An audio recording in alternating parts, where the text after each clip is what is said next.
Okay. Hey guys, I'm here. I don't know what the hell I'm doing. Hey guys, I'm here. I don't know what the hell. Oh man, I gotta mute stuff.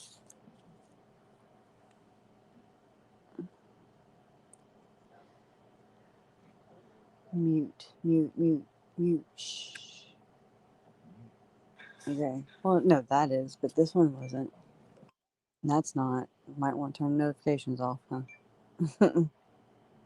Oh my god, I hate technology. Shush.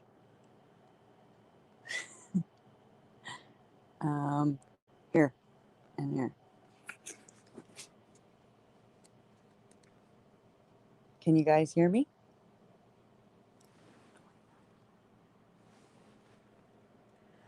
Hey, Carrie Ann. Hey, Carrie Ann. Okie dokie. Y'all, I don't know what I'm doing. So I was just like jumping in just to, do it. And if it fails, it fails. If it don't, I mean, if it does, it does. If it don't, it don't. Trial and error. Hi, neighbors. Just kidding. Um, now I don't know how to link. Like, how do I show the actual hearing from? I'm using StreamYard. So how do I show the hearing whenever it does come on? Anybody know?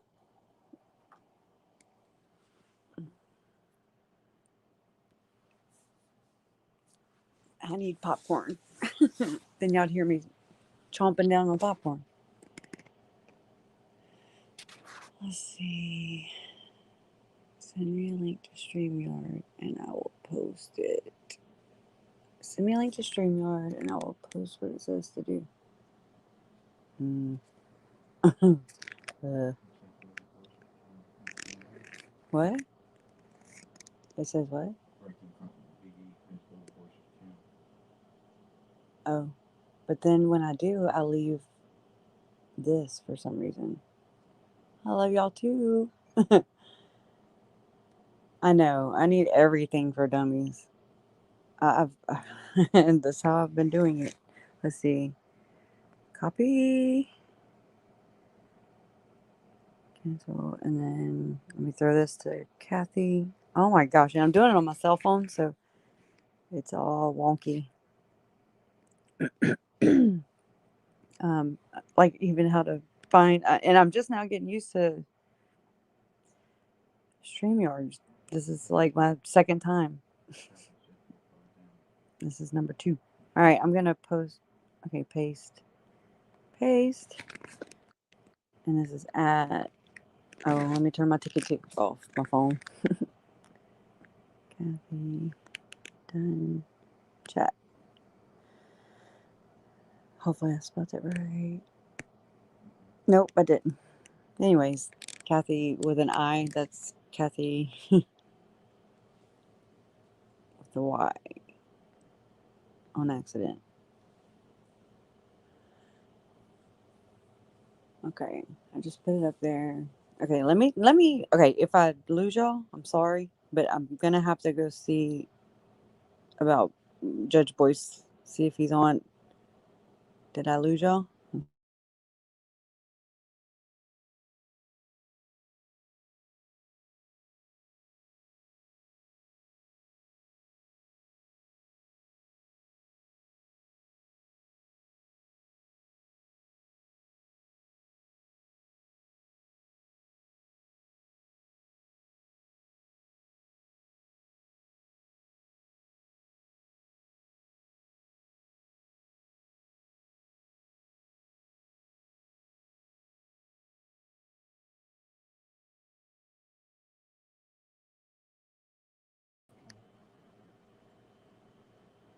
Can y'all still hear me? Yeah. What the heck? If the camera accidentally flashes on, oh my god, I will die.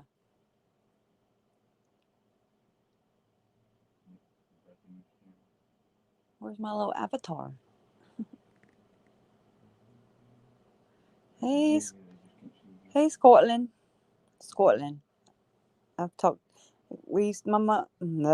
My mom and dad used to own a transportation company that would transport offshore crewmen, and so we'd pick up a lot of guys that worked offshore, and I met quite a few that were from Scotland.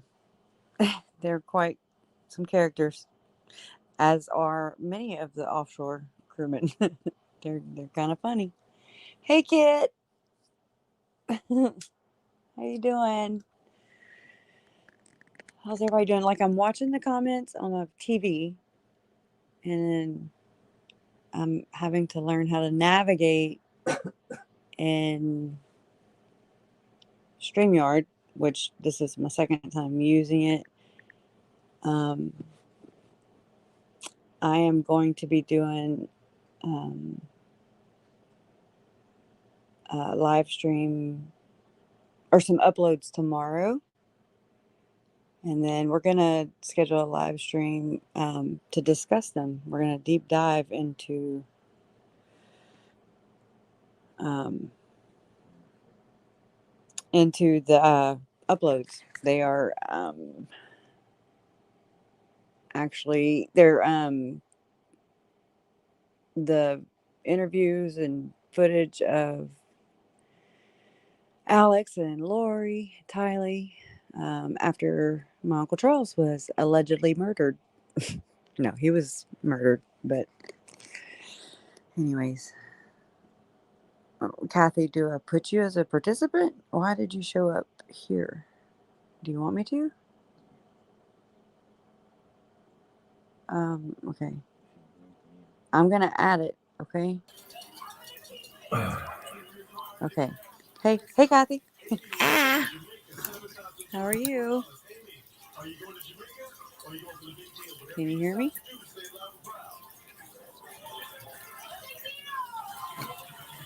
I hear something.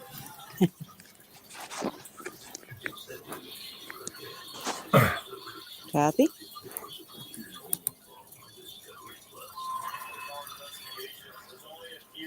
Hello? Oh, Gabrielle. I hope I'm gonna Okay, stream can it. anybody This hear is me? like y'all are my guinea pigs. We're gonna try. That's how I learn. I have to learn by doing. Like somebody telling me to do something, I'm like, what? Ugh, I hate it. Hey, spread love, not hate. um, it's so crazy how I've had to learn this. The chat and all that. It's crazy. What? I know. I'm watching. And I have Jason right here. He's my co-pilot. He's usually finishing the rest of my thoughts and stuff. So I get lost a lot. And I'm like, what was I doing? I don't see Kathy anymore. She left. Insightful one. I thought it was Eric, Big E, told me that it was at 9 o'clock my time. Maybe. I mean, I didn't check them either, but I didn't check for myself. I was just like, oh, well, maybe if I try to do it, then I'll do it. I can. All I can do is try. You know. So, um, here we are trying. Now, I don't know what's going to happen. Y'all might want to all jump to Judge Boyce's channel if this fails. But um, all I can do is try. And so, so how's everybody doing?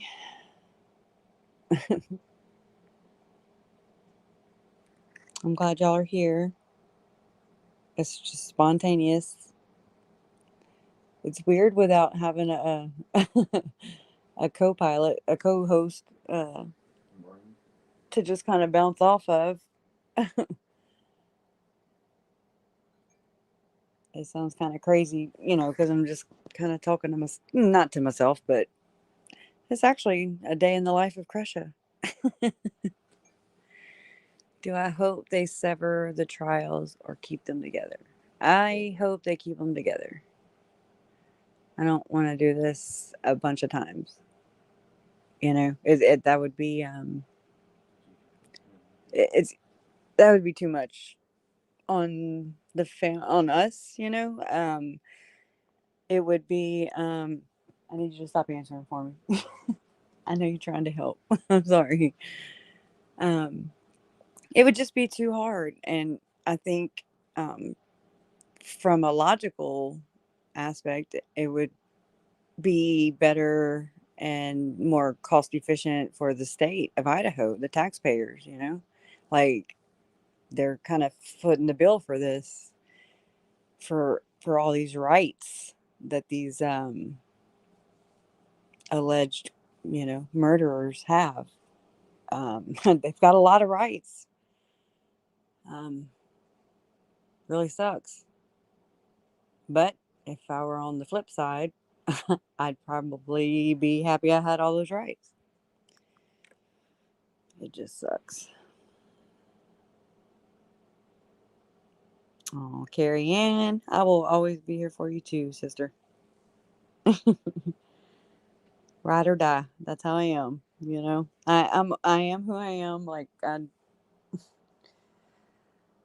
some people, they don't get me, and that's okay. Um, but for those that do, that's my tribe. So I'm glad I found them. Let's see what you posted in the waiting room. I don't even know. Okay, there's that. Okay, how to screen share. Okay. Um, Here's how to screen share in the broadcast studio. There's a toolbar at the bottom of the screen. Click the share screen button. The screen sharing tip will pop up. Click the blue share screen button. Another pop up will appear with 3 options. Then click share and your screen will be added to your show. Do I do that now, Kathy? Yeah, probably so. That way we can all just sit here and stare at Judge Boyce's channel. See, I talk things out, ask questions out loud all the time. I sound like my mom now. I'm becoming my mother, and I'm okay with that. I used to not be okay with that.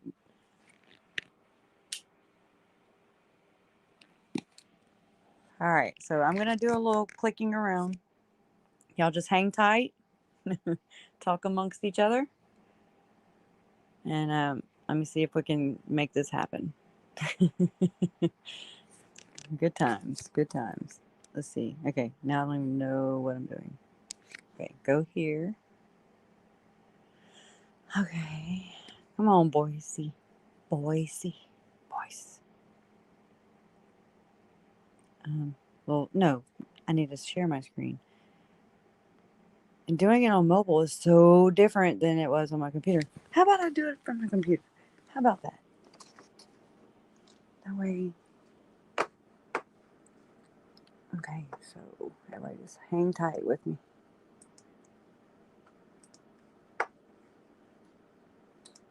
Okay.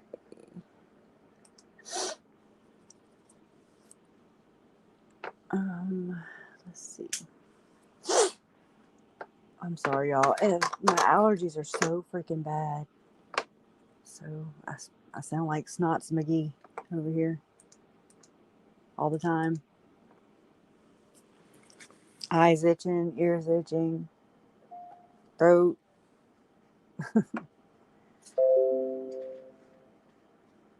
But at least I'm here another day. Restore. Oh, that was my neck. Okay. Please, Lord, don't let y'all see my face. Oh, you can't because my camera's down on that. It's not even up. Let's see. Enter studio. Okay. Oop. Oh, I know. Oh, crap.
Oh, well, how do I do this without all the feedback?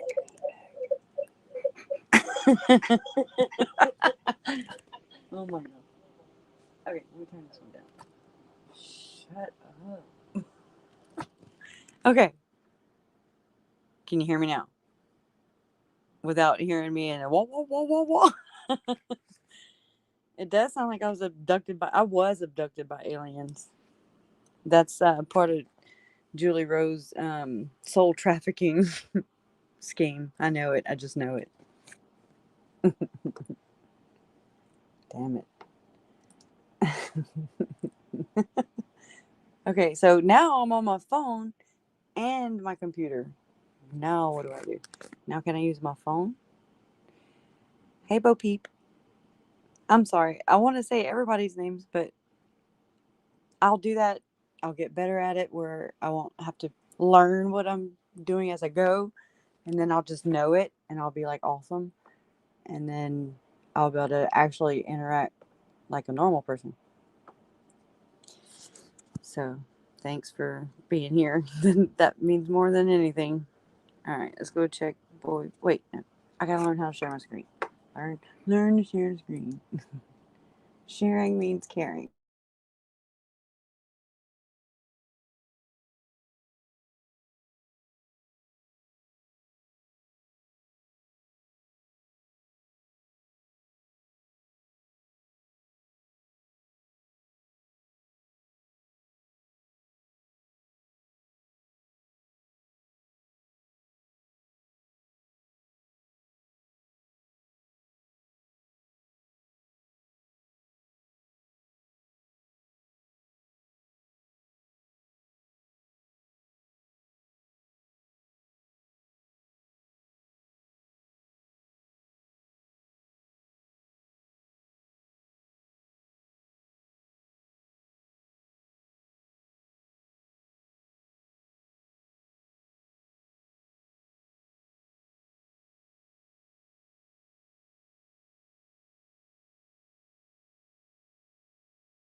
Oh, okay. I don't know what I did.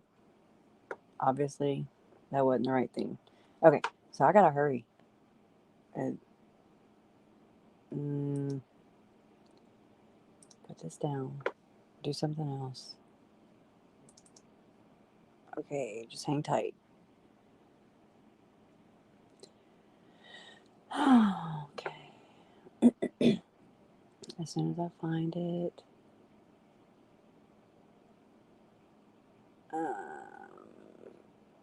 Judge. Okay. Click.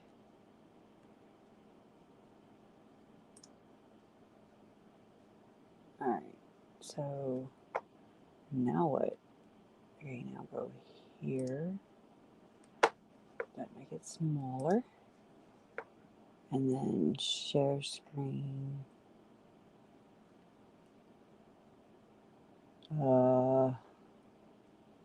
No, this one. But how? Oh, huh? I'm trying. Hang tight. Oh my god, it's like portals within portals.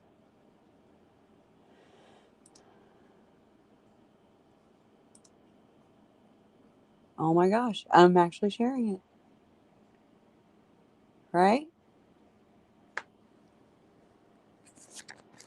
What? So now I just have to sit here and just keep refreshing. I think.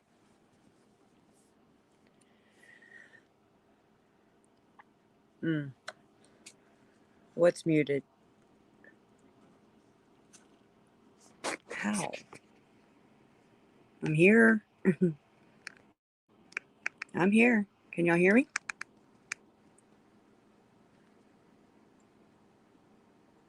I hope like hell y'all can hear when it comes on, or we can do some mad libbing.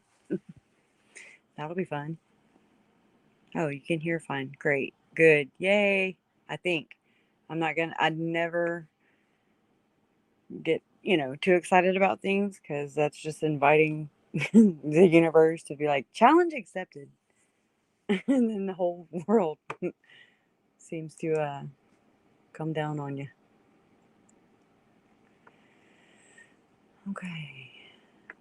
Oh, I guess. Let's see.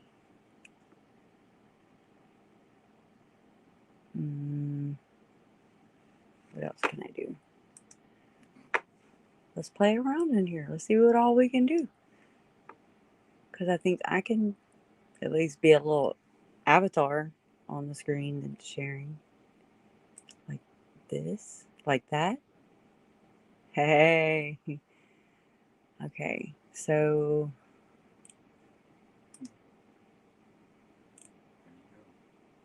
no, I don't have anybody moderating. So just be good or be good at it.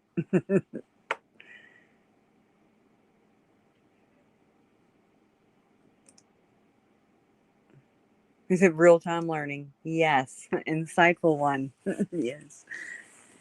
I have been just so intimidated by all this stuff. I guess because all the other creators are just, they're good at it. This is something they like to do and they want to do, and I don't want to do it. It's crazy though.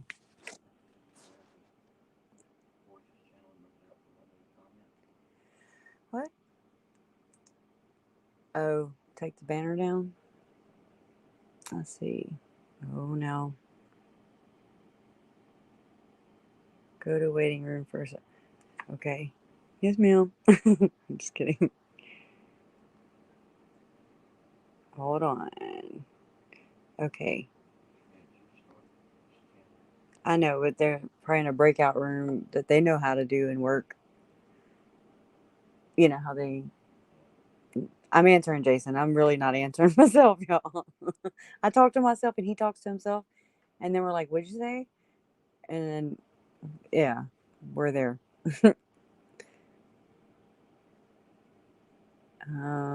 I don't know how. Let me take the banner.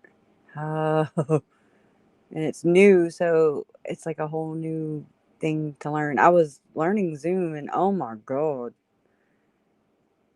that's like when you go to the grocery store and you go to pick out like a salad dressing, and there's like 800 billion choices. I'm like, no, that they need to narrow that down. Too many options. So, okay, how do I take the damn? Oh, banners over here. Me. Okay, Brian, private chat. Okay, Kathy, I'll throw you a wrench in just a second. And I appreciate it. By the way. Oh, Eric has a wrench. Yeah, I wrenched him the other night. I just kind of I don't even ask. I was just throwing them. Kind of fun. I even mentioned that maybe I should hand everybody a wrench, and then we'll just see who's the last wrench standing. That would be fun. What? It hasn't started yet. Well, where y'all watching it? I'm just kidding. Joke. I joke a lot. It's fun. Okay. Okay. Get out of here. So it's the thing, the banner that's okay. How about that? I just won't be able to post any comments up there. Like pin them. Is that okay?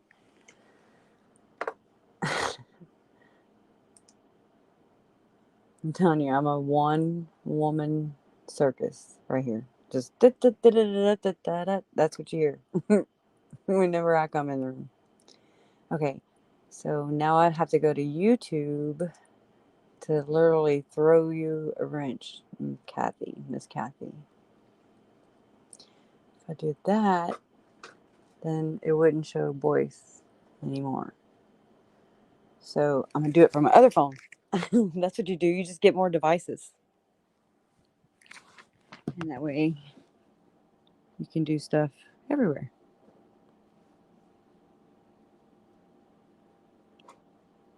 I'm not using YouTube Studio today.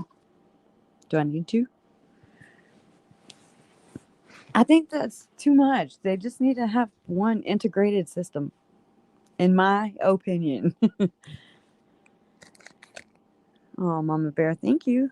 I'm glad to watch this with you too. I swear I will have to mute myself because I basically I don't know. I do a reaction to every video multiple times. Every time I watch, a video again or what, it could be the same thing. Like the pretrial hearings. Oh my God. I'm like, yeah, you did. No, I talk back at them. Um, yeah, it's crazy life. It's fun. Not, but it's my life. So it is what it is. Adapt and overcome. Okay, let me not do that. Let me go to YouTube on this one. Turn it down. It'll just look like we have more people in the chat. Library. Let's see. Go here. And push. Okay. Now, chat is where? Oh, Chad's going to be present. He's such a good guy. He's going to be there so we can look at him. Wait, is it live or something? Am I missing it? Okay.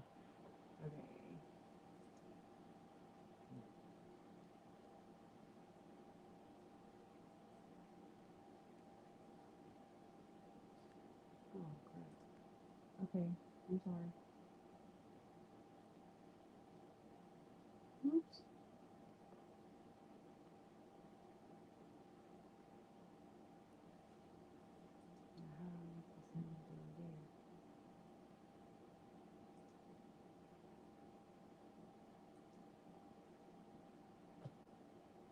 That I see are pending today. There was a change of venue.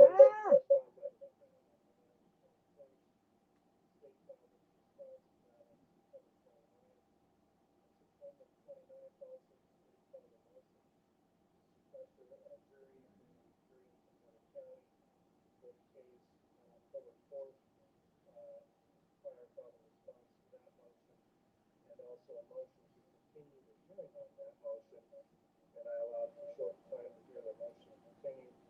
Also, there was a motion to seal the hearing today.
Buster.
standards.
I want to ask you a couple other questions about admissibility.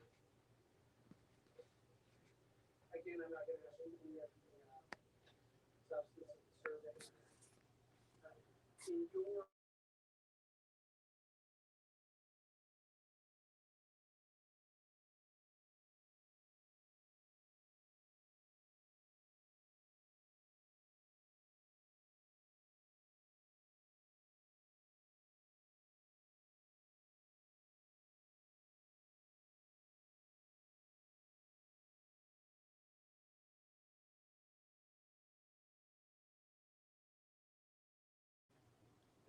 issue here is admissibility. Exhibit 10's been offered. There's been an objection. I not getting to what was the grounds for the objection to exhibit 10. This poll is irrelevant. So what's that based on? This poll is a combination of a survey of Bonneville, Fremont, Jefferson, and Madison. We are here today for the sole purpose of determining whether or not Fremont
is back.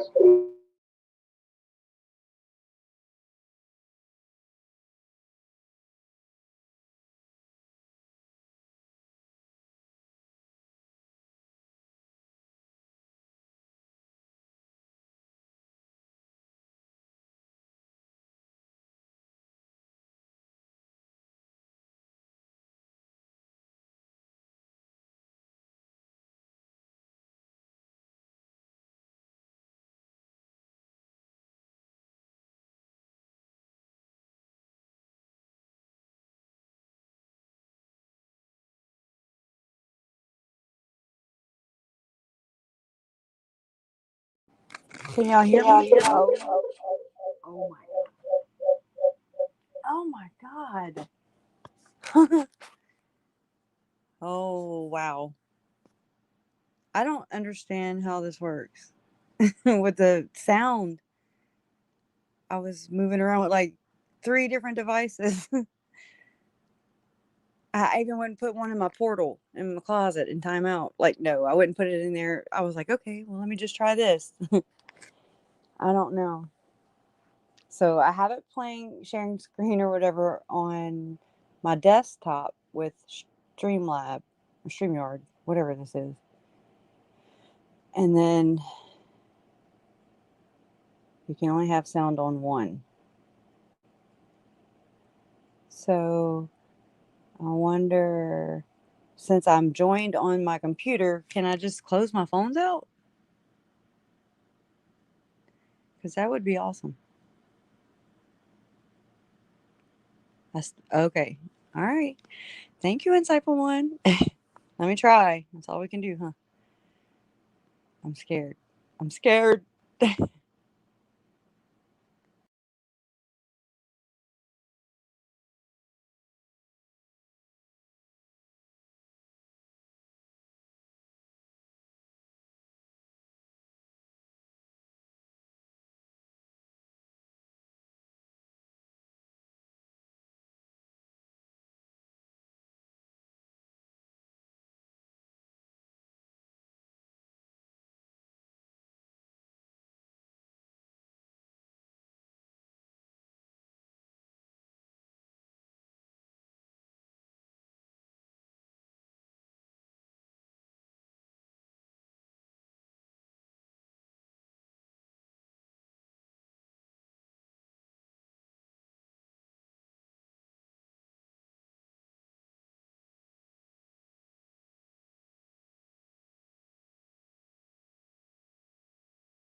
Issues with the way it was conducted.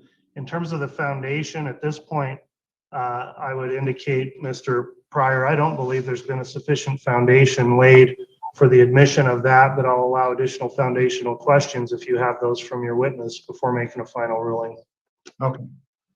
And Mr. Bryant, I want to start again. Can you hear me, sir? Yes. Can you hear me? Yes. So at this point, the survey that was conducted by your organization was done in the ordinary course of your business from your company. Is that correct? Yes. And nothing deviated from the standard procedures that you applied and the standards that are set out by your trade and organization. Is that correct? Correct. And you conducted the survey. Now, in regards to the questions, ultimately, Mr. Means did provide you some suggestions, but ultimately you formatted and put together all the questions yourself through your organization. Is that right? Yes. And then those questions were transmitted out on a variety of medium. Is that correct? Correct. Both. We conducted the survey by telephone and by internet, by an invite to a web survey. Now, based on the size of this survey, and before we get into that, when we're talking about the percentage of error or the percentage that would apply to a particular survey such as this, how much of a percentage of error or a deviation is there on a survey such as this? Traditional explanation in a beginning statistics class is you assume that responses are 50-50. 50% said yes to this or 50% said no. So based on that 50-50, we had a total of 177 completed surveys, which yields a sampling error of plus or minus 7.3%. That table is actually included at the end of the report. As you move towards further extremes, as numbers become 60-40, 70-30, 80-20, and so on, then that sampling error becomes smaller and smaller.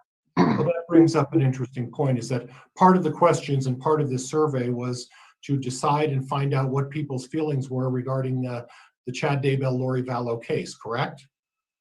Yes. And one of the questions, obviously, was whether or not people in the survey thought that Mr. Daybell or Ms. Vallow were guilty. Is that correct?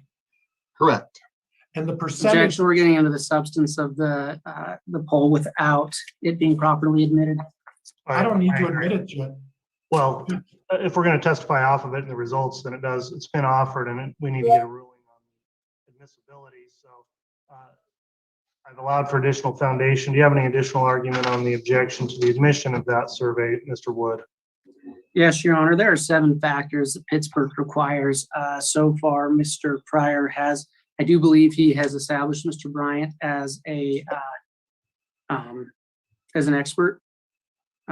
However, he has not met any of the other requirements. In fact, he has, I would argue, actually gone against some of those requirements. And so we still object. He has not laid the proper foundation for this poll or the results to be admitted into court.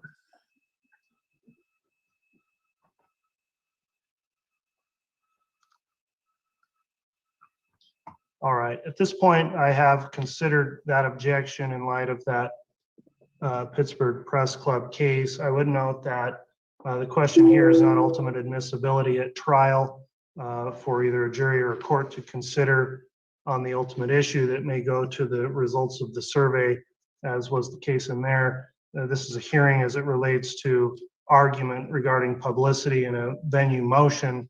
And so based on the context of where we are, the court does find that for purposes of this hearing only, the survey will be admissible, of course, subject to cross-examination, Mr. Wood, if you have an issue with the way it was conducted. So the court will allow the admission of exhibit number 10, and that will be admitted into the record. Thank you, Judge. May I continue? You may. And Mr. Bryant, so we were on the subject. I'm sorry, I just had a hesitation there. Mr. Bryant, we were on the subject of the survey that was conducted in this particular case. And one of the areas of the survey addressed the issue of whether or not the people who responded to the survey felt that Mr. Daybell or Ms. Vallow were guilty. And Can you talk a little bit about the response that you elicited from the survey? Yes, the specific wording of the question was, and this is question 9, if you were to say you lean one way or the other right now about the guilt or innocence of Lori Vallow Daybell and Chad Daybell, which way would you lean? Now, from the 177 respondents, we had 82.4% said they were guilty, Okay. and only one person said they were innocent. We had we had 3.4% said they were innocent until proven guilty, and 11.4% said that they needed more information before they were able to answer the question. Okay. Now, in applying the margin of error on this particular question, 82%, what is the range of possibility? You had previously discussed that as you get higher up in the level of percentage. Now, we're talking a situation where 8 out of 10 people from Madison, Fremont, Bonneville, and Jefferson County determined 80% of those people in the survey from those particular counties determined that Mr. Daybell and Ms. Vallow were guilty. What's the margin of error? How high could that number actually be, given the margin of error that you would, from your experience, apply in this particular case? Your Honor, I'm going to object to relevance where, again, this doesn't just apply to Fremont County, and we're dealing with multiple other counties. Judge, you've already ruled on that. Can I go forward, please? I'll overrule that objection. Go ahead. Again, sir, what is the margin of error when we're talking about 8 out of 10 people, more than 8 out of 10 people already determining in this particular district that Mr. Daybell is guilty? What's the margin of error, sir? 5.8%. So if we apply the 5.8 to the 82 point, what percent? 82.4. Now, my math may be a little off, but I come up with 88% given the high end of the margin of error. Is that fair? Sure. Okay. Well, Close. 5.8 plus 8.4 is Well, 82.4 plus 5.8, yes. in north of 88% of the people believing that Mr. Daybell is guilty. Is that fair? Yes, but it also goes the other way. It And goes, I'm going to talk about that. It can go the other way as well. It could go down to 77 or 76 something percent, correct? correct. Now, in your experience, and you talked about over 40 years doing this, how often have you run into a poll that was so slanted in one particular direction? Well, it does occur. If you ask someone how satisfied they are with their new car, 82% might say they're very satisfied with their car. In this case, this is a very large percentage of people who believe that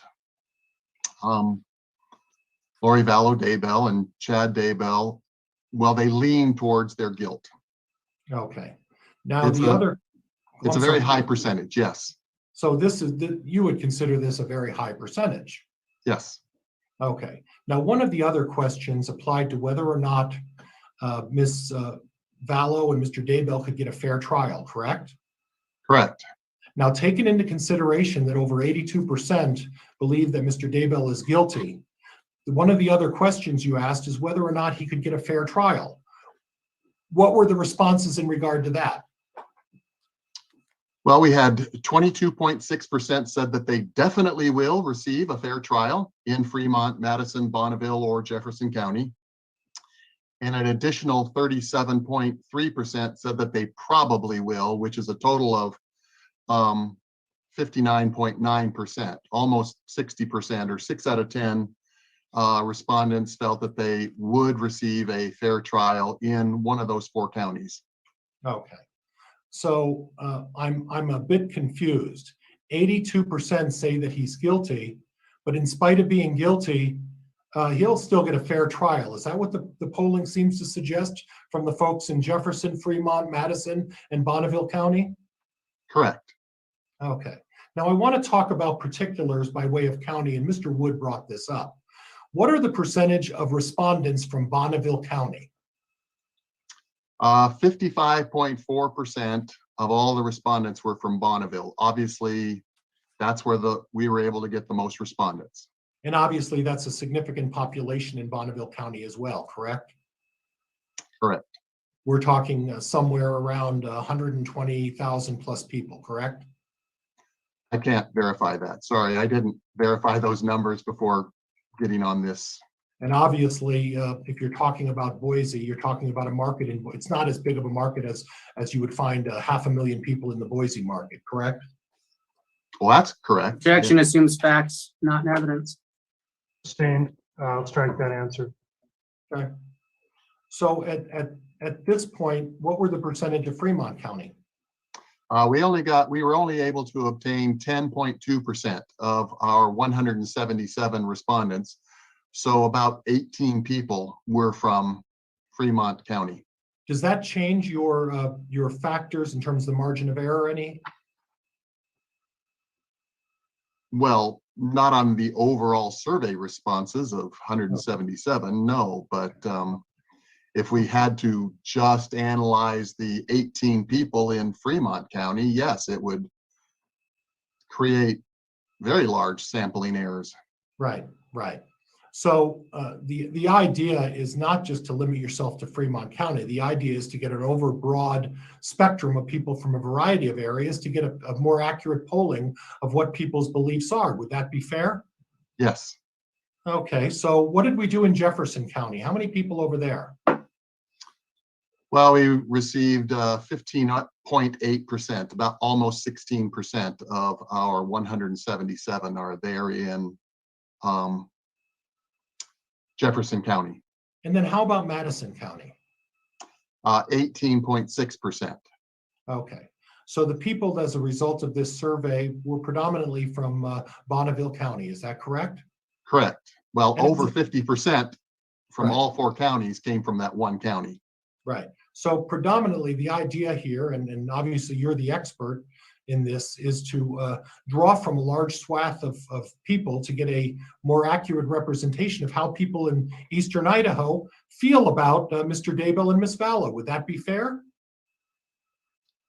Well, that was the objective, yes, to collect information from all four of those counties. And the cumulative information only provides at 80%, all of the cumulative counties and the information that was obtained provides a margin of error of just a little over 5% then, is that correct?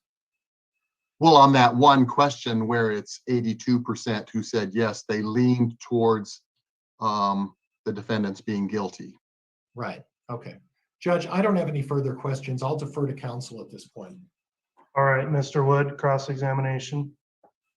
Thank you, Your Honor. Mr. Bryant, thanks for being here.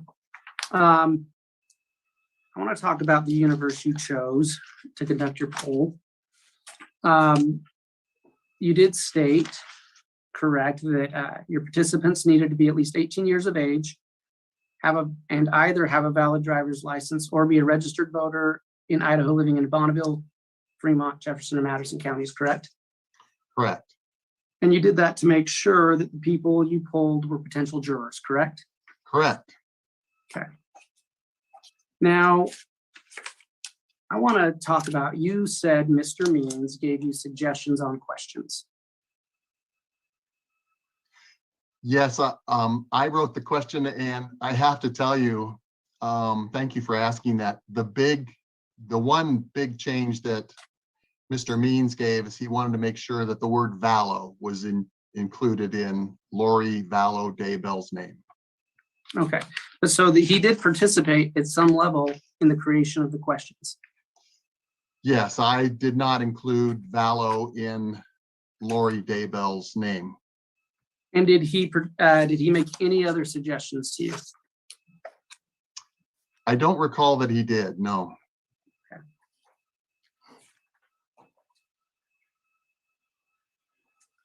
Okay.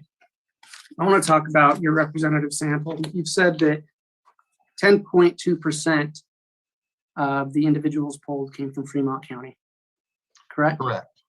And that, according to my math, is about 18 people. Is that correct? Yes, I actually have the numbers right here. Actual numbers, if you don't mind.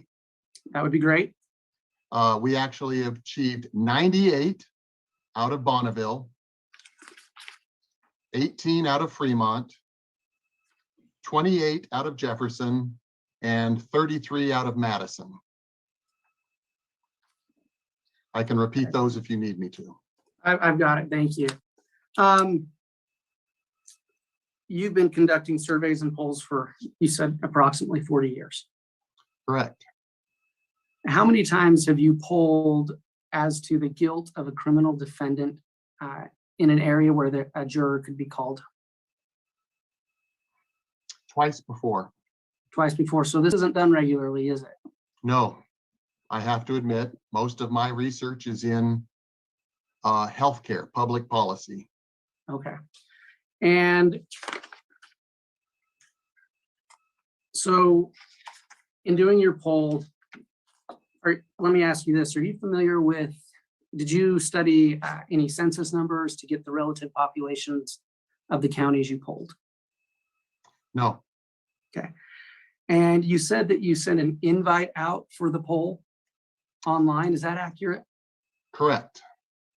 And so, and how did people respond to that? What was the methodology for sending that out, and how did people respond to it? We contract with a sampling firm, specifically Dynata, which is one of the largest in the United States. They're based out of Provo, Utah. And Dynata, we requested panel sample meeting.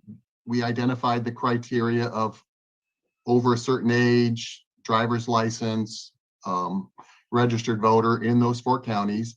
They told us how many they had where they had email addresses, and they told us how many they would have where they had telephone numbers. So when they had email addresses, we sent them an invite indicating that we were conducting a poll with residents in those 4 counties. And if we were able to get a response by web via an online survey, then we collected those. If we had both an email address and a telephone number, and they did not respond to the web invite, we then followed up with a telephone call. If all we had was a telephone number, then we started out conducting by making telephone calls. Okay. In the email that was sent out, did it identify what the subject of the poll was? Yes, Okay. So someone who is interested in that issue might be more likely to take that poll, correct? that's correct.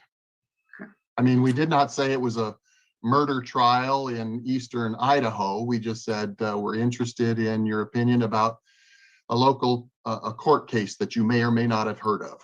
Okay, so it didn't identify it by the words Vallow or Daybell? No. Okay. All right. So let's get to,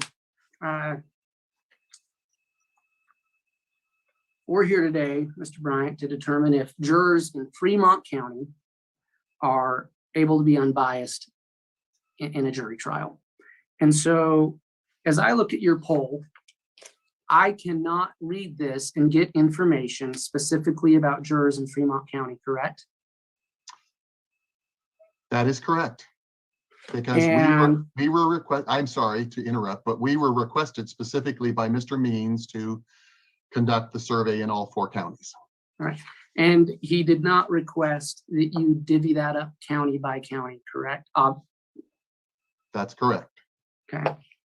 And so if I want to poll and survey potential jurors in Fremont County, well, let's strike that. Did you do any type of county to county comparison in the numbers you received? No, I was not requested to do that. Okay. And I think you testified earlier, you're not familiar with the population size of Fremont County, correct? Correct. Okay. Really quick, was this poll conducted, do you know if it was conducted on behalf of Lori Vallow Daybell or Lori Vallow Daybell and Chad Daybell?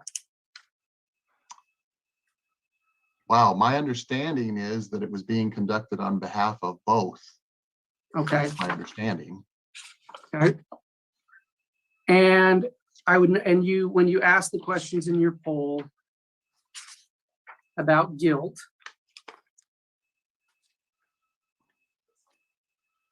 say question 9, you didn't separate Lori Vallow and Chad Daybell, did you? No, So again, and sorry, I kind of got off on a little bit of a tangent there, but if I want to, again, I can't look at this poll and know and separate information about Fremont County without it being combined with information from those other 3 counties. well, I could do that, but given that we only have 18 respondents from that county, your sampling error is going to be huge. And I usually, as a rule of thumb, we don't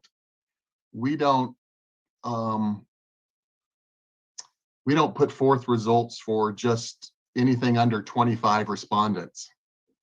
And with only 18 in that particular county, the numbers would have very large sampling errors.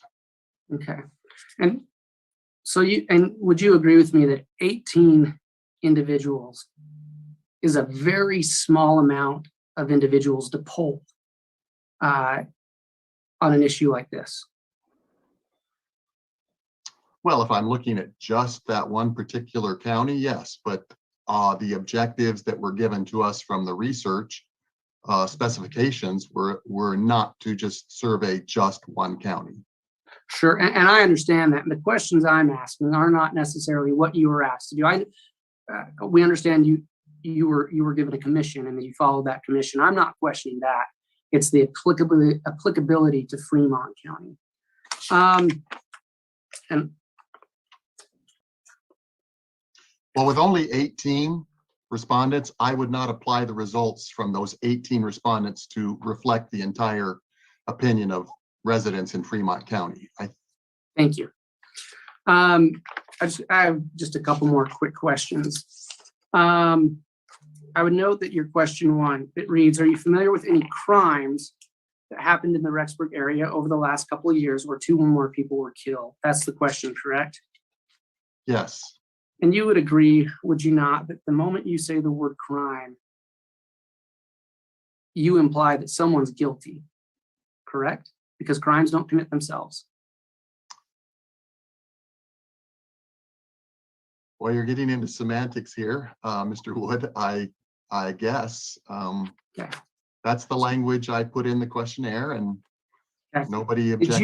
Did you ever ask anybody if they believed that individuals are entitled to a presumption of innocence before proven guilty?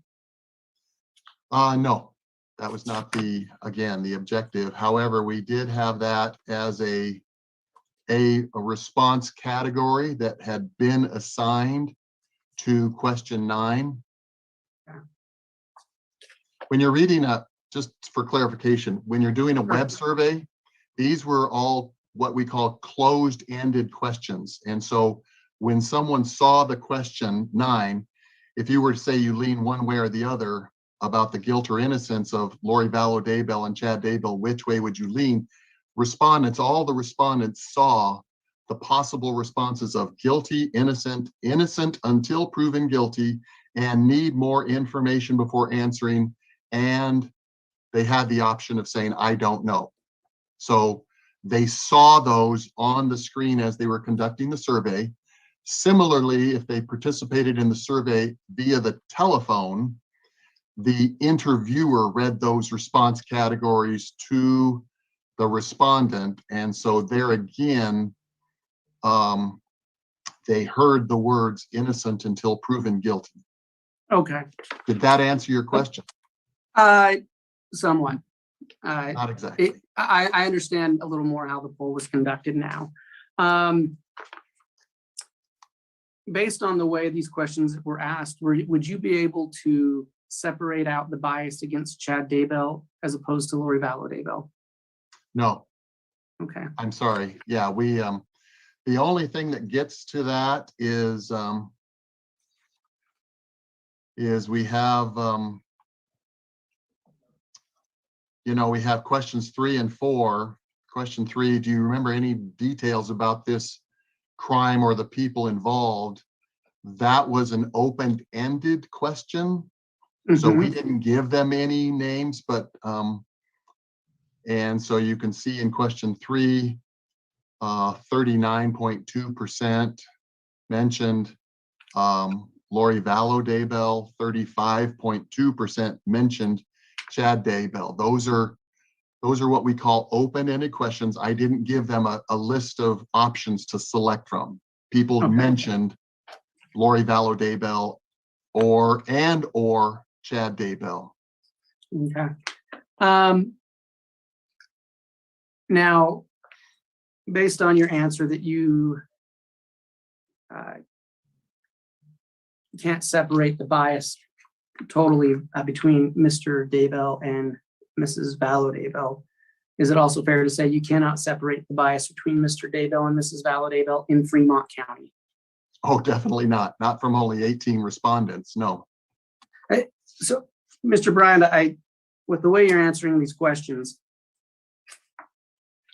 if you were to conduct a poll for the purposes of finding if a jury could be pulled in Fremont County only, you would have wanted to question a lot more than 18 people, correct? Well, I would have, yes. Statistical rigor, rules of APOR would have requested or would require that we had at least 100 completes just from that one county. Okay. I just have just a couple more questions. Did you have any help in conducting the survey from people in your firm? Absolutely, yes. I had a project manager. I had programmers who programmed the survey. And would you consider those people that work with you to be experts? Well, absolutely. Okay, that suffices. I don't. Yes. Were you aware of the purpose of the litigation when you conducted your poll? It was originally mentioned to us by Mr. Means that yes, this was specifically the Fremont change of venue survey. Okay. And again, you testified earlier that you're not familiar with the United States Supreme Court case, Pittsburgh Press Club versus United States. Judge, No. I'm going to object at this point. This court made a ruling on that issue, and Mr. Wood is just trying to relitigate an issue that this court already addressed. Your Honor, I'm entitled to ask questions that go to the weight of the survey. I'm making a ruling already, Mr. Wood. It's overruled. I think it is still relevant, so you can answer the question or you can re-ask it, Mr. Wood. No, he did answer the question, if I'm correct, that he was aware of the purpose of the litigation, Your Honor. And the question The state this time has, Mr. Wood, the question objected to is about the press club opinion. And I don't believe it was an answer. well, he already testified to that, Your Honor. He wasn't aware of it. That's fine. At this time, the state has no further questions for Mr. Bryant. The state would make a second motion to exclude, though, based on Mr. Bryant's answers, that this poll for the purposes of Fremont County is simply not sufficient. I think he said he need 100 complete surveys, and there are only 18. So again, the state makes a second motion based on lack of relevance to exclude this poll. All right, your response to that motion before we get into further redirect, Mr. Pryor. Judge, at this point, the survey was done in a 4-county area that included Fremont County. As a whole, and as a complete whole of 170 plus 77 responses, Mr. Bryan testified that the margin of error is 5.8%. So as a whole, in counties that include Fremont, in counties that include Madison, in counties that include Jefferson and Bonneville. Now, the allegations in this case rise out of both Madison and Fremont County. To have this court order myself or Mr. Means to do a survey in Fremont, then do a survey in Madison, then do a survey in Jefferson, and then do a survey in Bonneville would be prohibitive. So my feeling is if the court wants to apply whatever weight to this survey it wants to apply, that's the court's prerogative. And at this point, the relevant argue is inapplicable in this particular situation. It's clearly relevant. All right, I've considered the state's second motion to exclude after the testimony of Mr. Bryant. The issue that's brought up for the court is the small number of Fremont County citizens that were polled as part of this polling, a total of 18.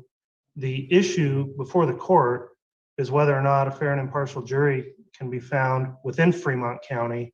And for purposes of this hearing, which is what the Exhibit 10 is being proffered for, and the issue as it relates exclusively to Fremont County, the court does find, based on the responses of Mr. Bryant, that Exhibit 10 will not be considered both for lacking foundation and on relevance grounds, mostly based on his very candid testimony that he would not apply the results of the survey to Fremont County because the sampling error was too small and the margin of error would be potentially too large, and it would go against the standards of APOR, which are the standards he used to conduct the survey, with a result of only 18 participants on the survey. So I think clearly, having heard those responses, the court can't consider this survey as it relates to finding potential jurors in Fremont County. So the court is going to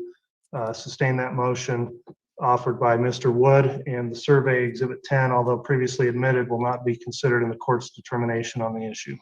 And Judge, in response to the court, if I may, if you look at my change of venue motion, I am asking to move from Fremont County, but I specifically in my motion address the issue as it relates to the 7th Judicial District that includes Madison, Jefferson, and Bonneville counties.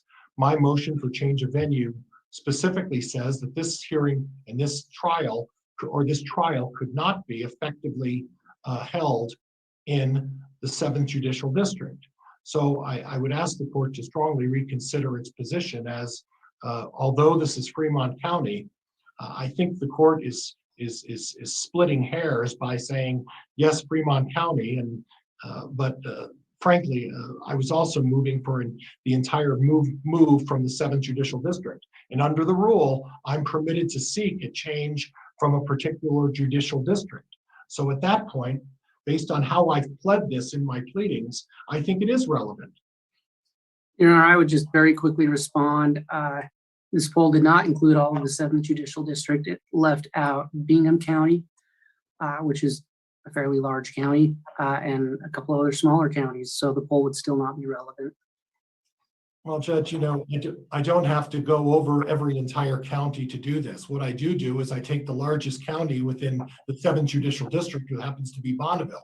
I take the 2 counties that happen to be where a significant number of these allegations arise, and I take the adjoining Jefferson County. So when I pled this, I included the 7th Judicial District in my pleadings, and under the rule for a change of venue, a transfer, a trial, I am allowed to select and plead that this particular judicial district is not appropriate. So I renew my motion, Judge, and ask the court to reconsider and allow this exhibit to be admitted. All right. Well, I've considered the arguments on the admissibility of this Exhibit 10. I've also considered the change of venue motion itself and Criminal Rule 21. And still the question before the court today, while Rule 21 does contemplate whether transfers should occur within the district or outside of the district, and that's part of a determination, the first question the court has to cross as a threshold before getting there is whether or not we are transferring this trial out of the current location of Fremont County. And so the issue is whether or not we could find a fair and impartial jury in Fremont County. We haven't made a determination yet that it's being transferred within the district. If it were there, potentially this would be admissible, but where we are right now is trial located in Fremont County the first judicial question I have to get to is whether or not we're going to go outside of Fremont County, and then we'd consider where an appropriate place would be, a different county. And so based on consideration of all that, still with those responses we have and only 18 people polled within Fremont County, the court's not going to change the decision I've made that Exhibit 10 will not be admitted or considered for purposes of this motion today. So that'll be my ruling, counsel. And Judge, I guess in my position, simply if the court is excluding the report for purposes of Fremont County, at such time, if the court decides that Fremont County is not appropriate and it is looking at whether or not the 7th Judicial District is relevant, at that point, this report does become relevant at that point. Well, that is a potential, Mr. Pryor, because under Criminal Rule 21C, under Parts 1 and 2, there may be a determination made as to whether it should stay within the 7th District or without. And I would reconsider the ruling if we were looking at potentially moving within the district. So for purposes of where we're at today, I'm not considering it, but your point's well taken there. All right, and Judge, so at this point, I would reserve my ability to seek a motion from the court asking that the court would apply Mr. Bryant's report in the event the court moves this case from Fremont County, and it has to, at that point, under the rule, consider an appropriate judicial district. All right, I'll just take that request under advisement at this time, depending on where we end up. So, And I have nothing else for Mr. Bryant, Judge. okay, thank you, Mr. Bryant. Then that'll conclude your testimony this morning. Thank you. I'm free to leave the Zoom meeting. You are. You can log off. Thank you, Judge. Thank you. All right, do you have another witness to call, Mr. Pryor? I don't have witnesses, Judge, but this may be an opportune time to have a meeting to discuss my notebook and how I would present the remaining exhibits in a way that complies with the court's admonishment about unnecessary advertising. So I would like to have a brief discussion about how I intend to proceed with the remaining documents and then go forward from there if the court would accommodate that request. All right, I think that that's a reasonable request. I think the time's good for that as well. You know, I would ask though if we could take a brief 5 to 10 minute break before that. Okay, so here's what we'll do. We'll take a break until 10:30, at which time I'll ask the clerk to please set up a breakout room where I'll meet privately with counsel. I will have the court reporter take a record of the proceedings of the breakout room, and we'll discuss potential exhibits to be admitted in furtherance of the motion. So we'll be in recess for 10 minutes, and then we'll reconvene in the breakout room. Thank you. You're welcome.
Testing your speed.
Hello?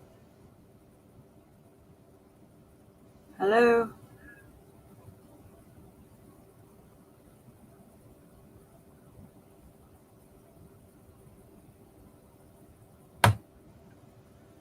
Oh,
Madam Clerk, do you have a way to message Mr. Pryor about exiting the breakout room? I do, Your Honor, and I can just close the room and it'll stop in about a minute, so. Okay, why don't you do that?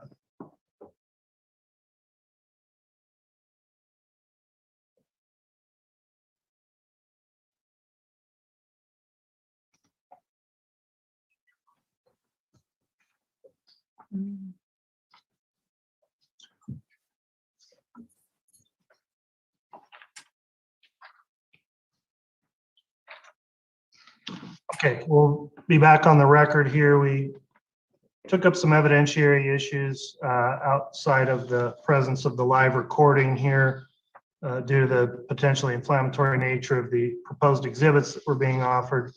Court went through motion regarding admission of certain exhibits and made a ruling on that. I will note on the record that We did have the court reporter there for those proceedings, and there will be a record of those proceedings, which were taken out, not in the presence of the live recording. With that, then, the ruling the court made was as it relates to proposed exhibits that have been offered by the defense in support of the motion.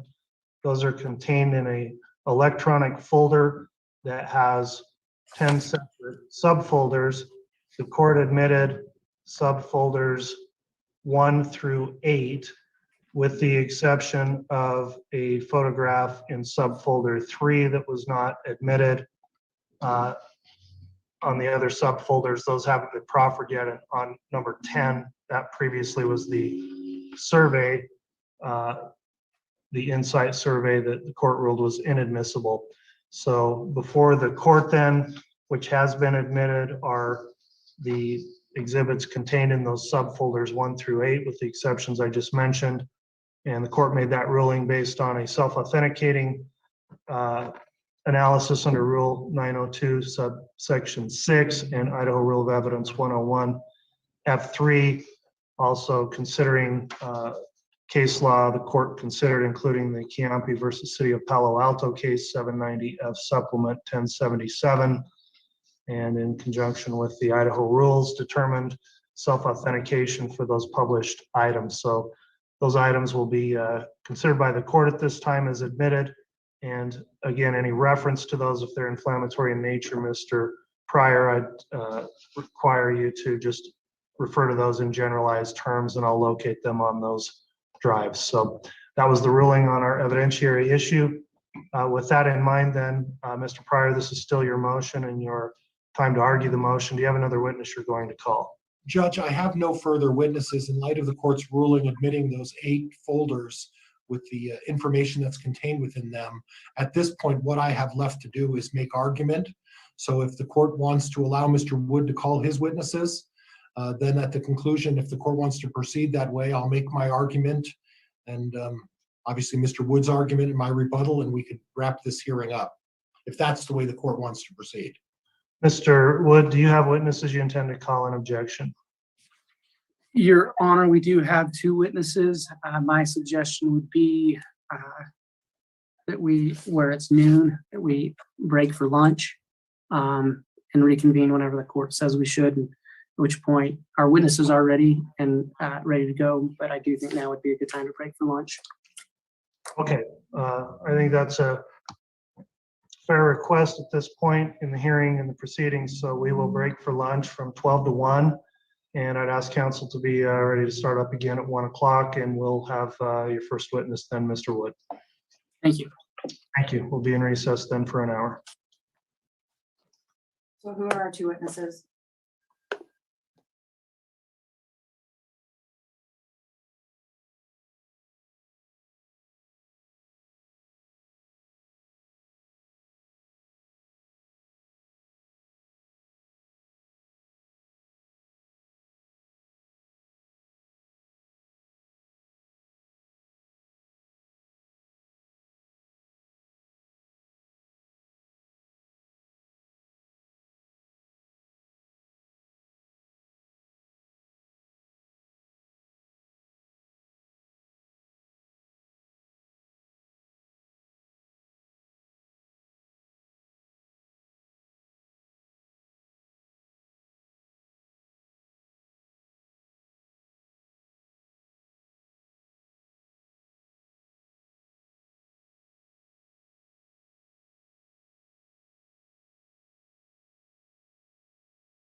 lives out by me, who's a kid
All right, I think we've got everyone here. Madam Reporter, are you ready?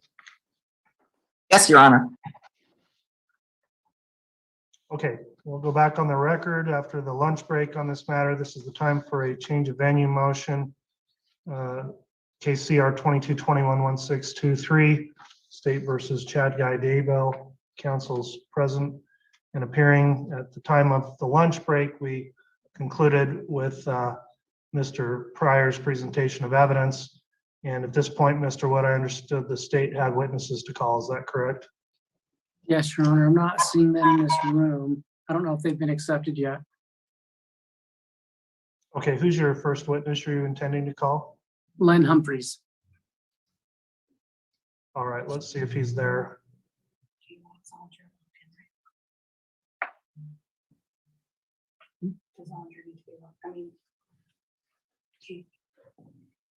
Need to be logged in right now or wait?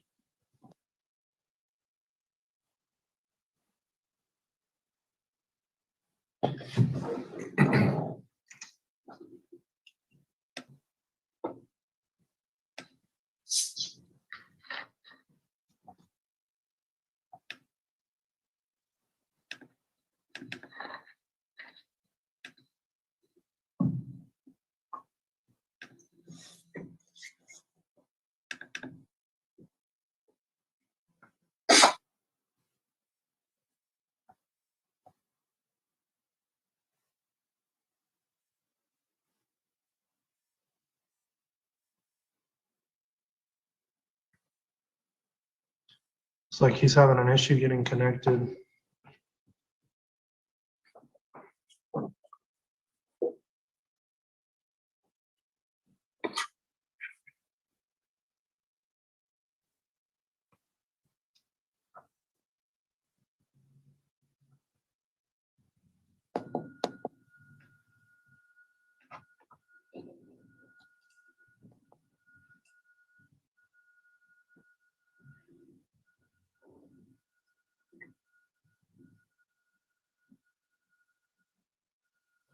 Do you know where he's appearing from, Mr. Wood? I believe his office, but I'm not sure, Your Honor. Okay. I just wondered if he was there. He's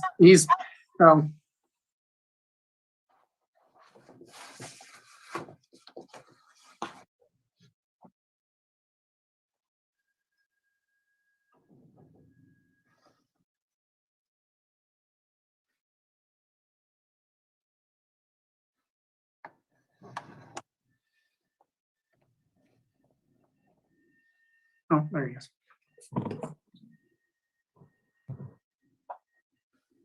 Good afternoon, Sheriff Humphreys. Can you hear me okay? Yes, Judge, I can. Okay, thank you. Wanted to make sure you were properly connected. So, Mr. Wood, you may go ahead and call your first witness then. And the state calls Sheriff Len Humphreys. All right, Mr. Humphreys, or Sheriff Humphreys, if you'd please raise your right hand, I'll have the clerk administer the oath. You solemnly swear or affirm the testimony you will give in the pending cause will be the truth, the whole truth, and nothing but the truth. So help you God. I do. Thank you. You can lower your hand, and counsel, you can inquire. Thank you. Can you state your name for the record? My name is Len Humphreys, Can you spell your last name for the record? Humphrys. All right, and you said sheriff. Can you give us a little more background on that? I am the Fremont County Sheriff. This is my 13th year as sheriff here in Fremont County. Okay. So 13 years as sheriff in Fremont County. How long have you been involved in law enforcement? Went to work here full time in 1988. Okay.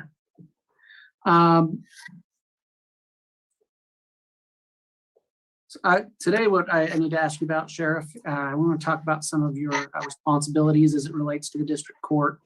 Are you responsible for any actions connected to the district court proceedings and jury trials in your role as sheriff? Yes, we're responsible for the security of the courts. We provide the bailiff services, security for the courthouse. We run the entries where people go through magnetometers to make sure that there's no weapons. We're responsible for making sure that defendants are transported to and from court in a safe manner. We are also responsible for making sure the juries are safe, and witnesses that they are taken care of. We provide all of those services through the sheriff's office. And Judge, in objection to where we may be going, I am concerned that the testimony is going to be focusing more on Mr. Wood's motion to impanel a jury than it is to address any concerns he may have about the change of venue. So I guess in the form of an objection, I'm deeply concerned that we're addressing the other issue and not the issue of how this affects a change of venue. Well, there's been no question relating to that at this point, so that's premature, but I'll keep that in mind. Thank you. And Your Honor, I would just note the state hasn't filed a motion to impanel a jury.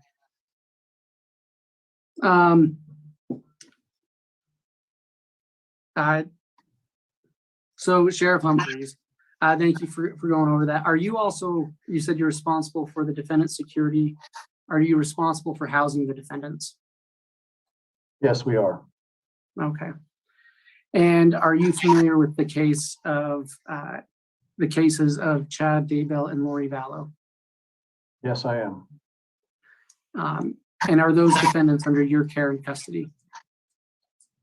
Chad Daybell in my jail here in Fremont County. Lori is in the Madison County Jail, who contracts with us to house our female inmates.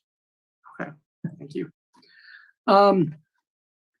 Now, the responsibility to cover court proceedings on crimes occurring in Madison County, does that responsibility exist wherever the case itself goes to trial?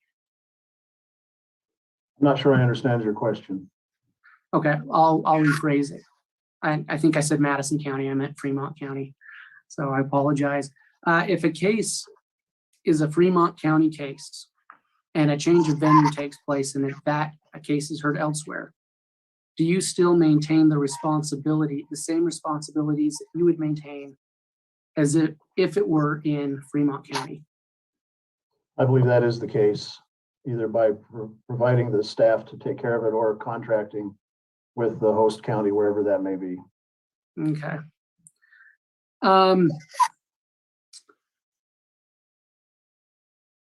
Now, do you have a detectives division?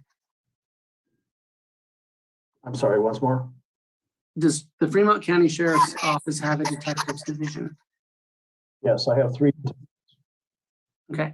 And are you aware if they've been involved in the case involving Chad Daybell and Lori Vallow? Yes, they have been involved. Okay. I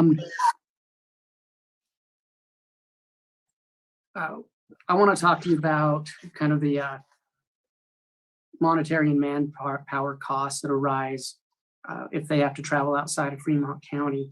Judge, I can object at this point. We're going into the motion of sequestering a jury and the costs that are associated with that. Mr. Wood can shake his head all he wants. This is a backdoor way to address issues that I'm not prepared to address in terms of fixed costs. If the court's going to allow Mr. Wood to go into this avenue, then I want to be able to question this witness about all of the costs that are associated with bringing a jury from another county or otherwise, because that's exactly what he's trying to do here. Well, it's overruled at this point.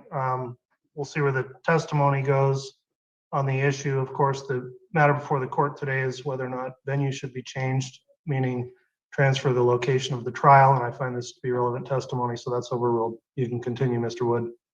Thank you. If your detectives are subpoenaed to testify outside of your county, what are some of the costs that are associated with complying with that subpoena?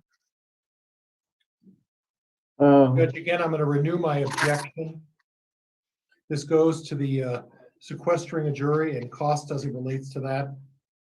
All right. Your Honor, I'm not talking about sequestering a jury. Counsel, yeah, I'm overruling the objection for a third time, Mr. Pryor. This is just in question as it relates to possible change of venue. So continue, Mr. Wood. Thank you. Sheriff, do you recall the question, or do I need to ask it again? As I recall, the question was the cost involved when deputies are subpoenaed outside of the county. Those costs would be travel costs, of course, per diem, for meals, lodging, overtime costs, possibly. The additional cost of having the deputies outside of the county means that the calls and work that they would normally be doing, I would have to have covered by other officers or have that work delayed until somebody was clear and able to take care of it. Okay, so it's your testimony that if you had multiple detectives subpoenaed outside your county for a trial, and especially a lengthy trial, could that cause manpower issues for Fremont County detectives or Fremont County Sheriff's Office? Yes, it would. Okay. And is it fair to say that those detectives have more cases than the Vallow Daybell case? Yes, that is fair. Yeah.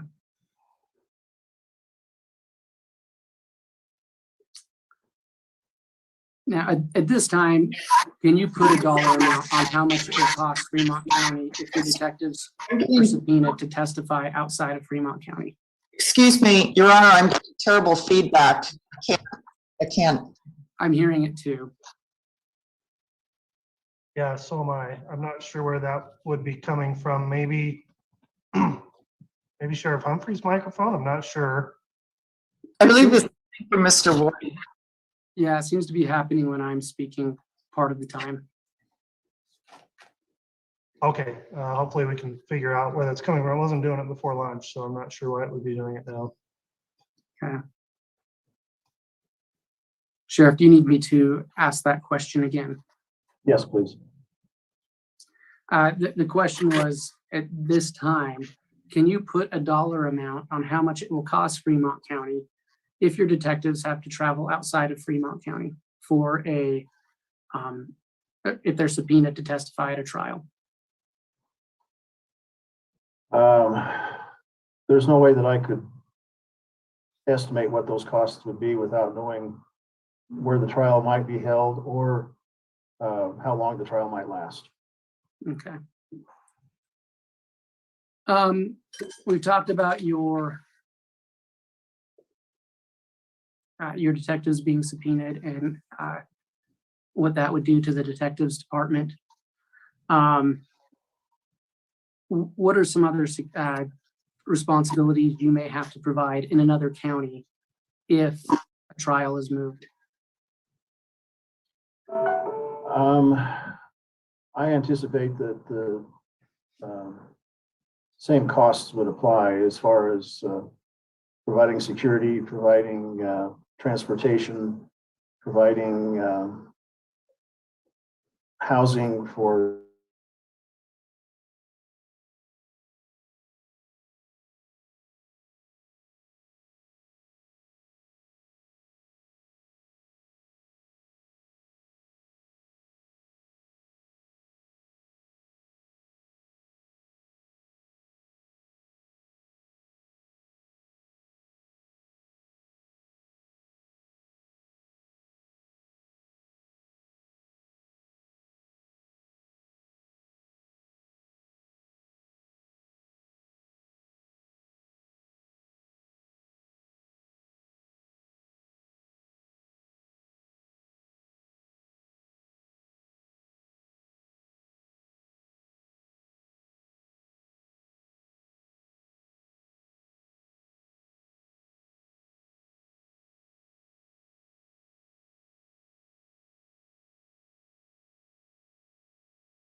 I do think as the sheriff, he is qualified to testify about the extra expenses of providing these services outside of his own county. And Judge, actually, this sheriff mentioned the cost of housing a jury, so he brought it up in his case in chief testimony. So again, there's been no specifics, and basically you're going to elicit an opinion from a guy whose qualifications are he's the sheriff without any factual basis for what that opinion is based on. All right, well, I can consider the testimony for the weight of what it's worth based on the foundation, but I do find that under both Criminal 21 and Title 19, Chapter 18, which discusses removal of an action before trial, that cost can be a consideration, so I do find it's relevant, and I'll overrule the objection so you can answer Sheriff Humphreys. Would you repeat the question, please? Yes, is it your opinion that trying the Chad Daybell case in Fremont County would be more economical for the sheriff's department than having it tried in another county? I do believe it would be more economical to be tried here, yes. And why is that? We don't have the travel costs involved. We don't have the issues of providing services in a trial outside of the county, and also maintaining services that go on while this trial is going, the other services, the other duties that need to be carried out on a day-to-day basis. Okay. And so just one last question. Do your duties in Fremont County cease if you have to provide those services in another county as well? They do not cease. Those services still need to be provided here. Okay. That's all the state has at this time, Your Honor. All right, thank you, Mr. Pryor. Cross-examination. And Sheriff Humphreys, could you tell me how many employees you have within the sheriff department who are deputized? Deputized, I have approximately 21 officers right now. How many of them are involved in the Daybell case? At least 3 that have been involved in the investigation. So obviously you understand and would agree with me that you obviously don't want those 3 deputies who are involved in the Daybell case to perform the functions within the department. Would that be fair? In regards to security, in regards to transporting Mr. Daybell or otherwise, right?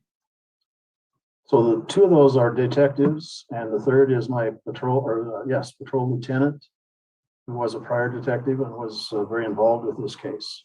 All right, so the question, and if you would answer it, is simply that we don't want those 3 deputies involved in the day-to-day process of such as transporting witnesses, obviously guarding Mr. Daybell, because the potential for some sort of conflict arises at that point, right? Yes, that's correct. So we're down to approximately 17 or 18 deputies, correct? Yes. And how many deputies does it require you to maintain the jail on a daily basis? I have 2 deputies on duty at all times in the jail. Okay, and for how many in a given shift of 24 hours? That would be 4, and 5 with the supervisor.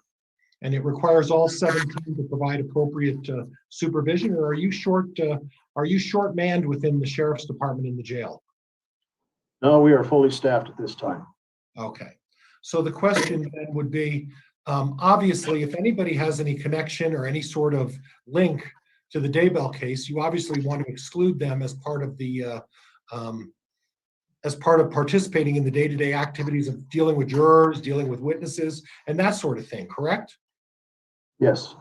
And it would be highly inappropriate for someone who has some sort of involvement, even a minimal amount of involvement, to allow themselves to inject themselves in the case, right? Correct. Objection goes beyond the scope. Well, Judge, he's talking. Thank you. So, Sheriff Humphreys, I do have a question for you. I'm looking at a June 11th of 2020 posting on your Facebook account. And on the Facebook account, it shows you retweeting pictures of a fence, some posters of JJ and Tylee. It looks like some pictures of a vigil, and there's some Objection beyond the scope of the direct.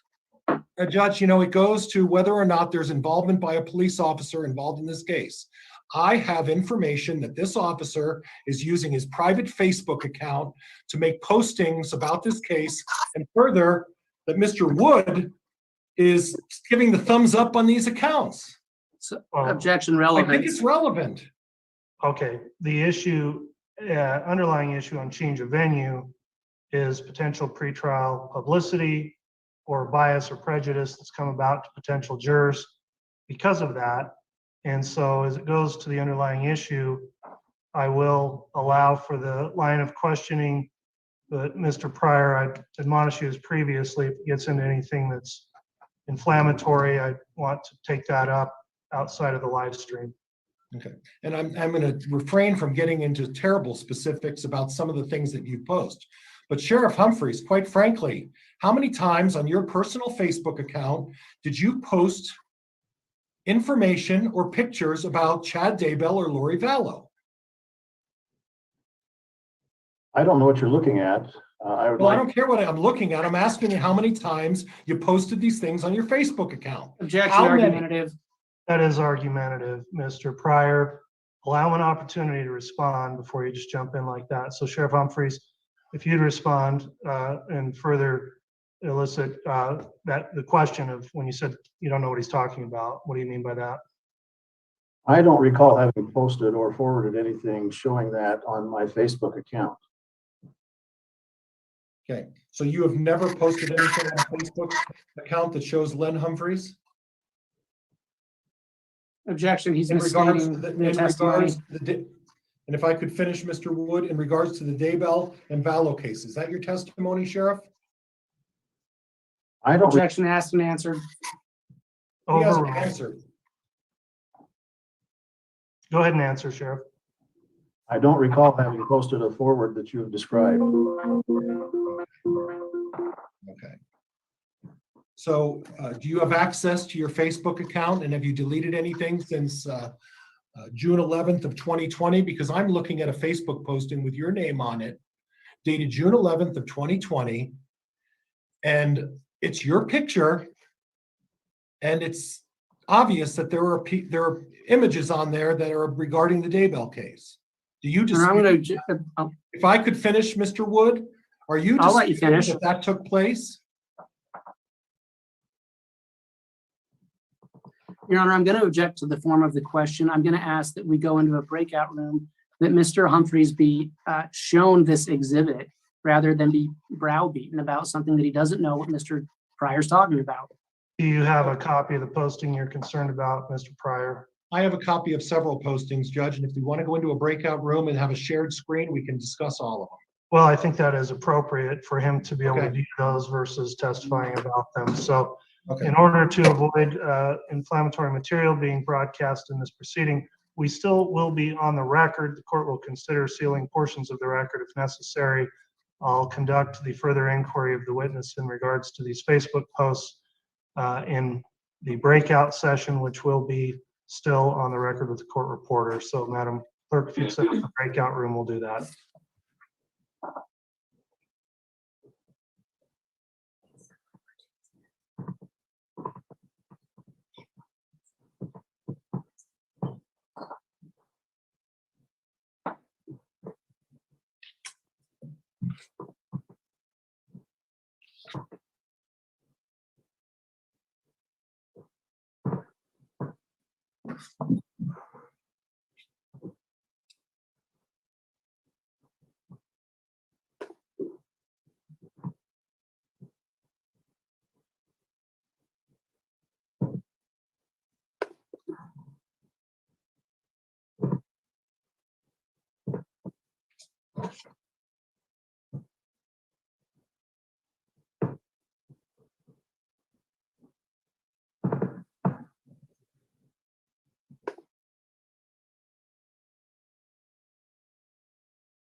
Your Honor, I just received a message from Mr. Wood that he's tried re-entering, and it sounds like maybe he wasn't able to get back in. Okay, we'll give him a few minutes and hopefully when he logs back in, it'll It resolve. looks like he's coming in now. Okay, thank you.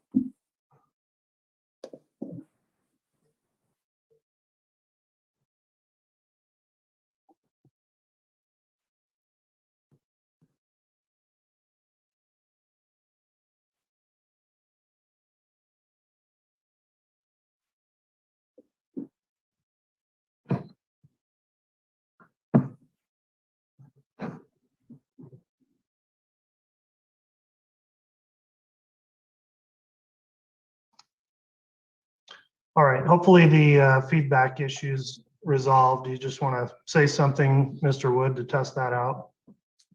Checking. I'm not hearing any feedback now. Yeah, I think it's better. So thanks for doing that. All right, at this point, Mr. Pryor, then you can continue your cross-examination of Sheriff Humphrey. And Sheriff Humphreys, after we had an opportunity to go in the break room and you had a look at the Facebook posting, you will acknowledge that on your personal Facebook account on June 11th of 2020, you posted images and a story about the Chad Daybell, Lori Vallow case. Is that true? I did on that date, yes. Okay. Do you have any recollection, sir, of any other dates that you may have put on your personal Facebook account, images or stories about Chad Daybell and Lori Vallow? I do not have any recollection of any others. Is it possible there are others out there? I don't believe so. I didn't remember having done this one, but I recognize it. Okay. And this wasn't on the sheriff's website that this was posted on Facebook, was it? That's correct. This was on your personal website, correct? A personal Facebook account, correct? That's correct. How many followers do you have, sir? I have no idea. Okay, thousands? I don't think so. Okay, but you would agree with me as the sheriff of Fremont County, you have probably a significant following within the confines of Fremont County. Would you not agree with that? Objection calls for speculation. It calls for him to answer a question about his following in Fremont County. The objection's overruled. And counsel, for both of you, if you make an objection, give me an opportunity to respond first. I may make a ruling without jumping in to counter that, or I may ask for additional input. So with that in mind, the objection's overruled. You can answer, Sheriff Humphreys. I don't know how many people follow my Facebook page. Okay. Well, you agree with me that you know how Facebook works. You send an image out to the people who follow you. And not only does it go to the people that follow you, it goes to the people that are on their accounts as well. Does it not? I couldn't answer as to how Facebook is that way. Are you aware that you and Mr. Wood are friends on Facebook? I was not aware of that, no. Okay. Do you dispute that you and Mr. Wood are friends on Facebook? I don't know who all is listed as friends on my Facebook page. I don't spend very much time on there. But you would agree with me that a sheriff who's involved in one of the biggest cases in the country on his personal Facebook account starts posting images as it relates to an investigation in his county. At the least, you would call that questionable conduct, wouldn't you, sir? Objection calls for speculation. Overruled on those grounds. You would call that questionable conduct, wouldn't you, sir? Objection argumentative. Judge, you already ruled on it. Well, that's sustained. It is argumentative. Okay. The questionable conduct also does not provide any guidance for the court. Okay. So is it your position, Sheriff Humphreys, that since you did do some postings and have commented on the Daybell case on your personal account, that you should be excluded in participating decisions regarding Chad Daybell and his trial? I make very few decisions regarding his trial. Well, you posted something on your personal Facebook account about the case, sir, and you acknowledge that you did it. And at this point, you're telling me there's nothing else out there. That's yet to be seen. But at this point, don't you find it inappropriate that a sheriff investigating a criminal case of some notoriety is putting personal postings about the case on his Facebook to some of his friends within Fremont County? You don't see that as a problem, sir? Objection, relevance beyond the scope, improper arguments. Argumentative. Judge, it's actually proper. It goes to bias of this sheriff. He's posting things on his Facebook account, and he's sitting there and saying, well, go ahead, Judge, I'm sorry. Well, law enforcement typically can be biased when they're investigating cases. That's not grounds for this line of questioning. He's a law enforcement officer. It's a personal account. It wasn't posted on the sheriff's official website. The impact that may have on the issue of change of venue is all that the court's concerned about at this point. And I do find the line of questioning improper at this point, and I'm sustaining that objection by Mr. Wood. If you want to get to the relevance of how many people this may have affected in a potential jury pool, that's what the court's concerned with today, Mr. Pryor. Right. And that's where I'm going, Judge, is that in Fremont County, you would agree with me, Sheriff Humphreys, that Fremont County is a relatively rural county. Would you agree with that? That's correct. And you would agree with me that there's been a significant, in fact, a press coverage as it relates to this case, correct? There has been. And you would agree with me that the press coverage in Fremont County alone has been saturated with a variety of photos, videos, stories from East Idaho News and others, correct? Numerous outlets. Right. And you would agree in this small rural community with that amount of significant press coverage and a sheriff who's the county sheriff in that, you don't think that you posting things about the Vallow Daybell case has an impact on some of the citizens of Fremont County, Sheriff? I don't know what impact would be I do not know what impact that would have. Okay. But you would agree there'd be an impact, right? There could be. Okay. And you would agree that it was probably a bad choice to post things about Chad Daybell and Lori Vallow on your Facebook account. You'd agree with that, right? I do agree with that. Okay. So in other words, you were at least, and Sheriff, I don't want to berate you and beat you up, but it's not the point here. But what I'm concerned about is that Mr. Vallow or Miss Vallow and Mr. Daybell get a fair opportunity. And you would agree with me that the amount of publicity has been significant.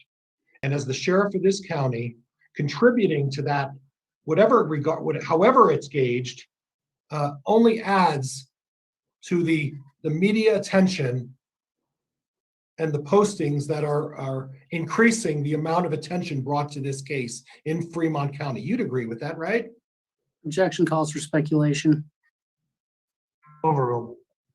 You would agree with that, Sheriff, correct?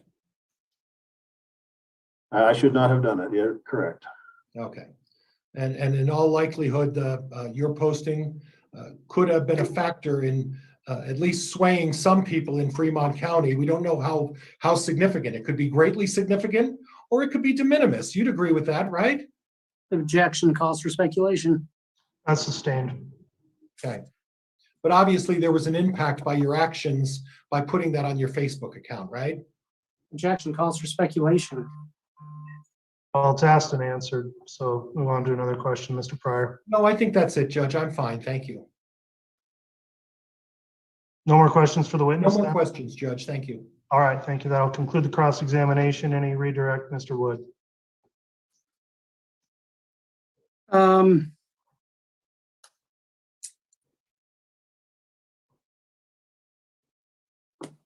Just one moment, Your Honor.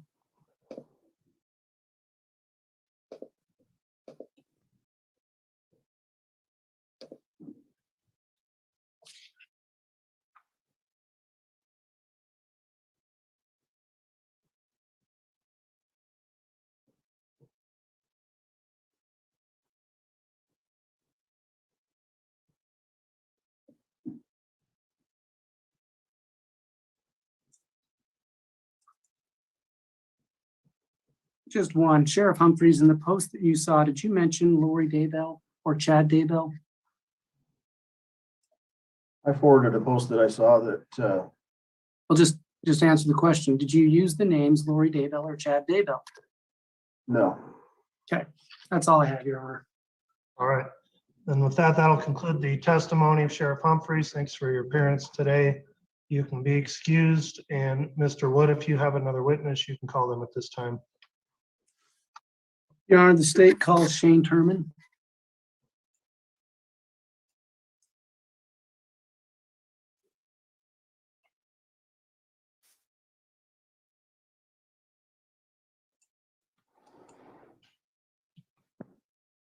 The post that I saw that,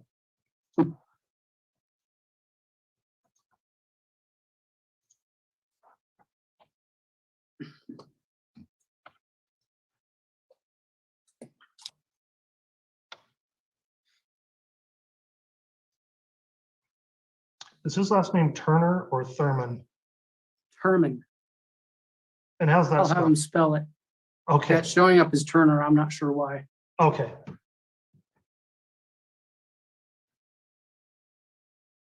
So it's Turman? Yes. All right, Mr. Turman, if you can unmute, please, and if you can get a video signal.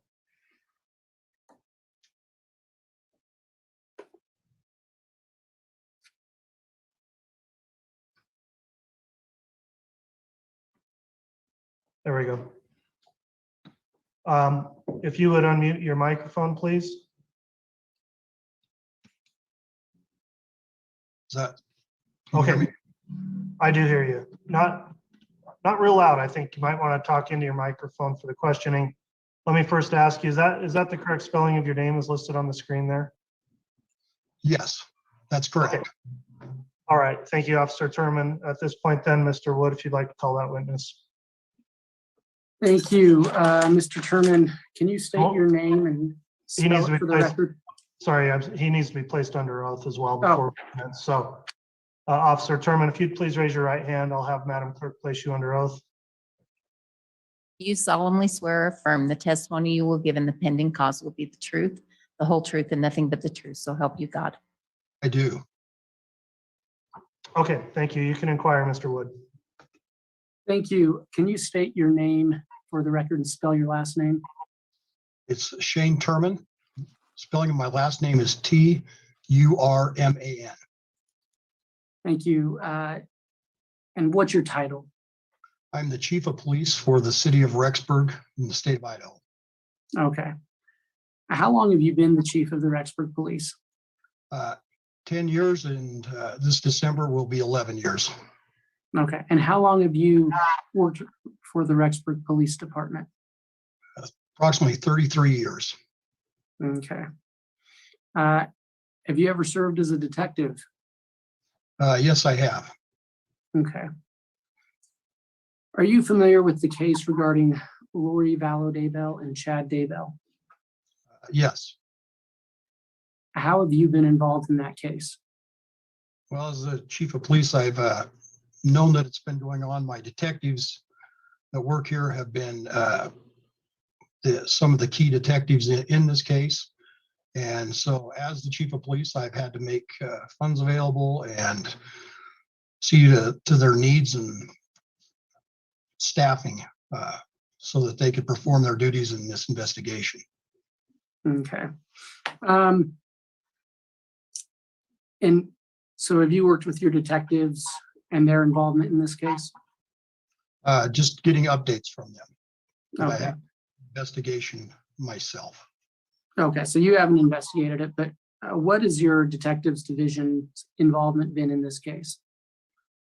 They've been involved in this case from basically day one. I believe it was starting November 1st of 2019 when we received a phone call from a detective in Gilbert, Arizona, asking us to look for a Jeep they believed that was involved in a possible crime down there. Okay, and let me go back for just a second. How many detectives do you have in your detectives division? I have 6. Okay.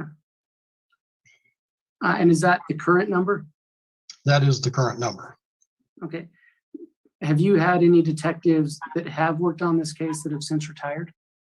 Yes, I've had one detective that, I've had two detectives retire since this case started, but one of them was really the only one that was working on it out of those two. Okay.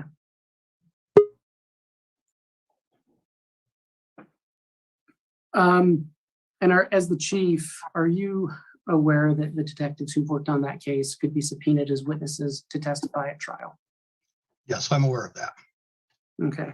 And I just want to ask you a few questions about if a change of venue in this case is granted and the trial is moved,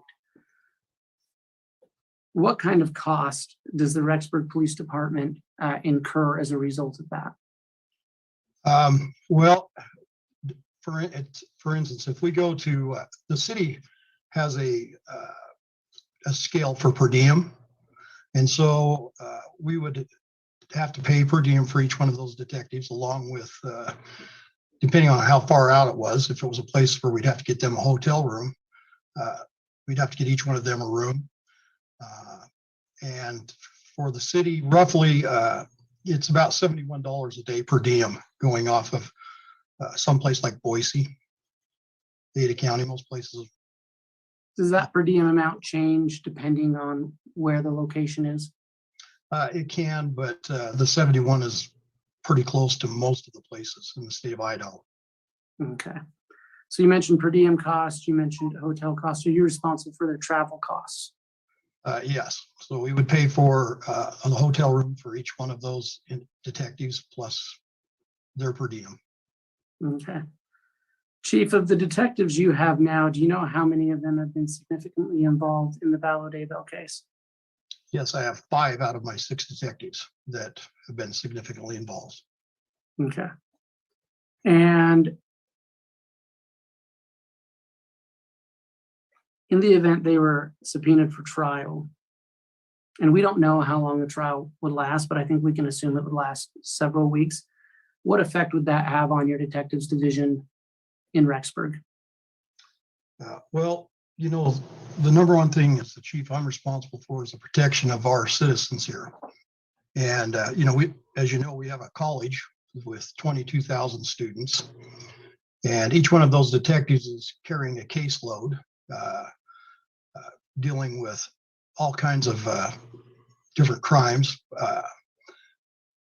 It would really hinder us because I'd only have one detective that would be available to handle all that. Our detectives are trained, highly trained, in fact, in things that a lot of our patrol officers aren't trained in. And so, you know, for instance, interviewing and interrogation and things like that. And, you know, right now, a lot of our cases that our detectives are dealing with deal with child abuse, sexual assault type cases. There's some major cases as well.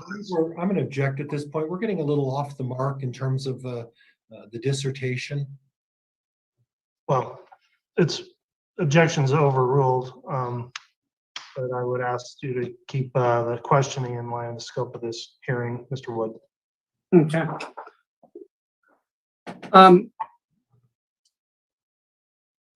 So Chief, just to make sure we understood what you were saying, is it your testimony that it would cause a hardship for the detectives department if they were subpoenaed for a significant amount of time out of their jurisdiction? Absolutely. Okay. Are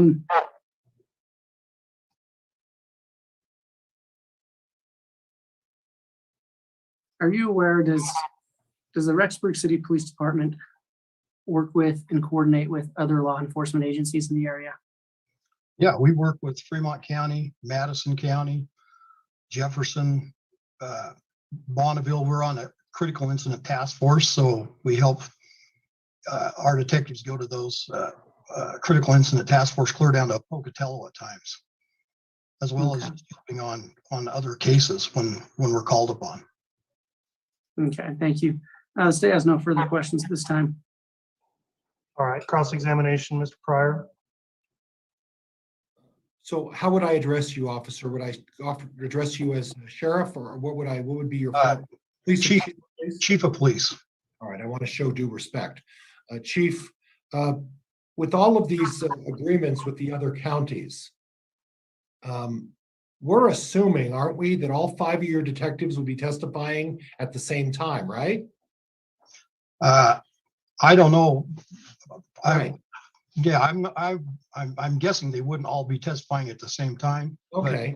All right, when would they be called up? I don't know. Okay, well, if one of them were called one day and then went back home, and the other one was called a different day and then went back home, and then another one was called on a third or fourth day and went back home, and a fifth one was called on a day and went back home, is it possible that you could get help from Bonneville, Jefferson, Madison County, Fremont County for each of those 1 days for an additional law enforcement officer to help you while the one officer is testifying, or even two? That's possible, isn't it? Well, it's not as easy as that. It's not like I can call in one of the other detectives to come in and handle one of my officers' cases that they're working on. Well, it may not be working on the cases, but if there's necessity that there's some patrolling or other things to do, it's not going to impact a case if a detective is taking a few hours off from a case and has to take a day off and then work on the case the next day. You'd agree with that, right? Yeah, if I was just missing one detective for a day. So spacing them out or accommodating your schedule with your detectives so it doesn't have an impact, that's something that's a viable alternative, isn't it? It would depend on how far they've got to travel. Okay, all right. Now, I'm a little concerned. Obviously, you have detectives that are within your organization that are involved in this case, right? That is correct. And they obviously can't be concerned with providing security for Ms. Vallow. She's in the Rexburg. Is she in Madison County, or is she under your supervision with Rexburg? She's neither her or Chad are under our supervision. They're under Fremont, but they're housed in Madison. Well, not anymore, is she? So I guess my question is this. Well, Judge, I'll draw back on that. I'm gonna save that for a later day. I don't think I have any more questions, Judge. Thank you. All right, any redirect, Mr. Wood?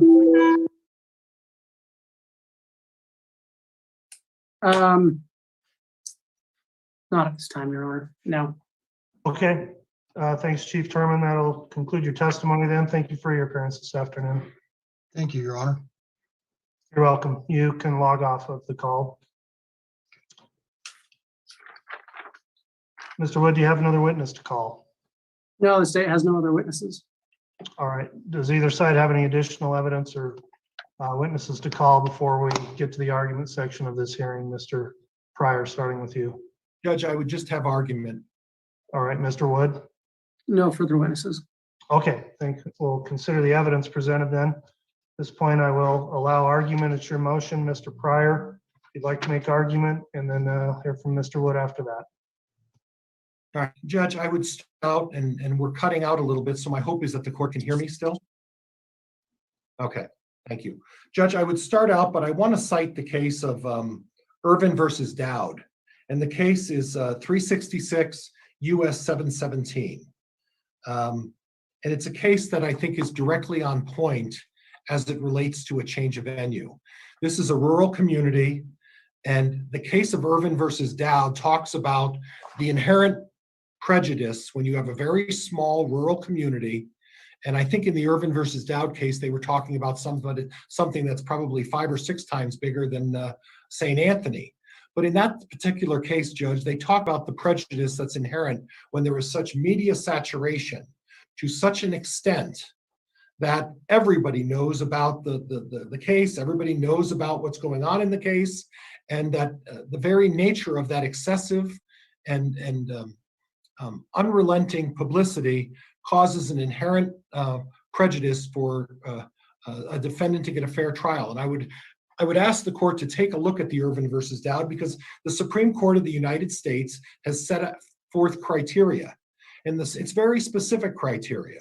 It's very specific criteria that addresses under what circumstances does a barrage of publications and information cause this inherent prejudice?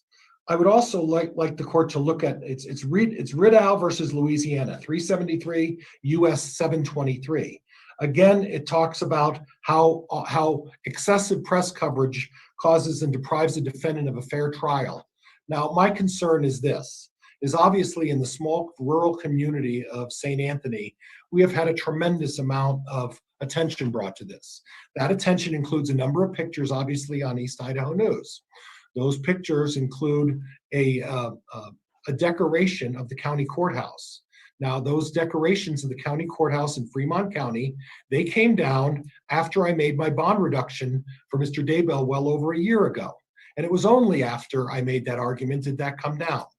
Then the pictures on East Idaho News talked about the sign that was on the very front when you drive into St. Anthony.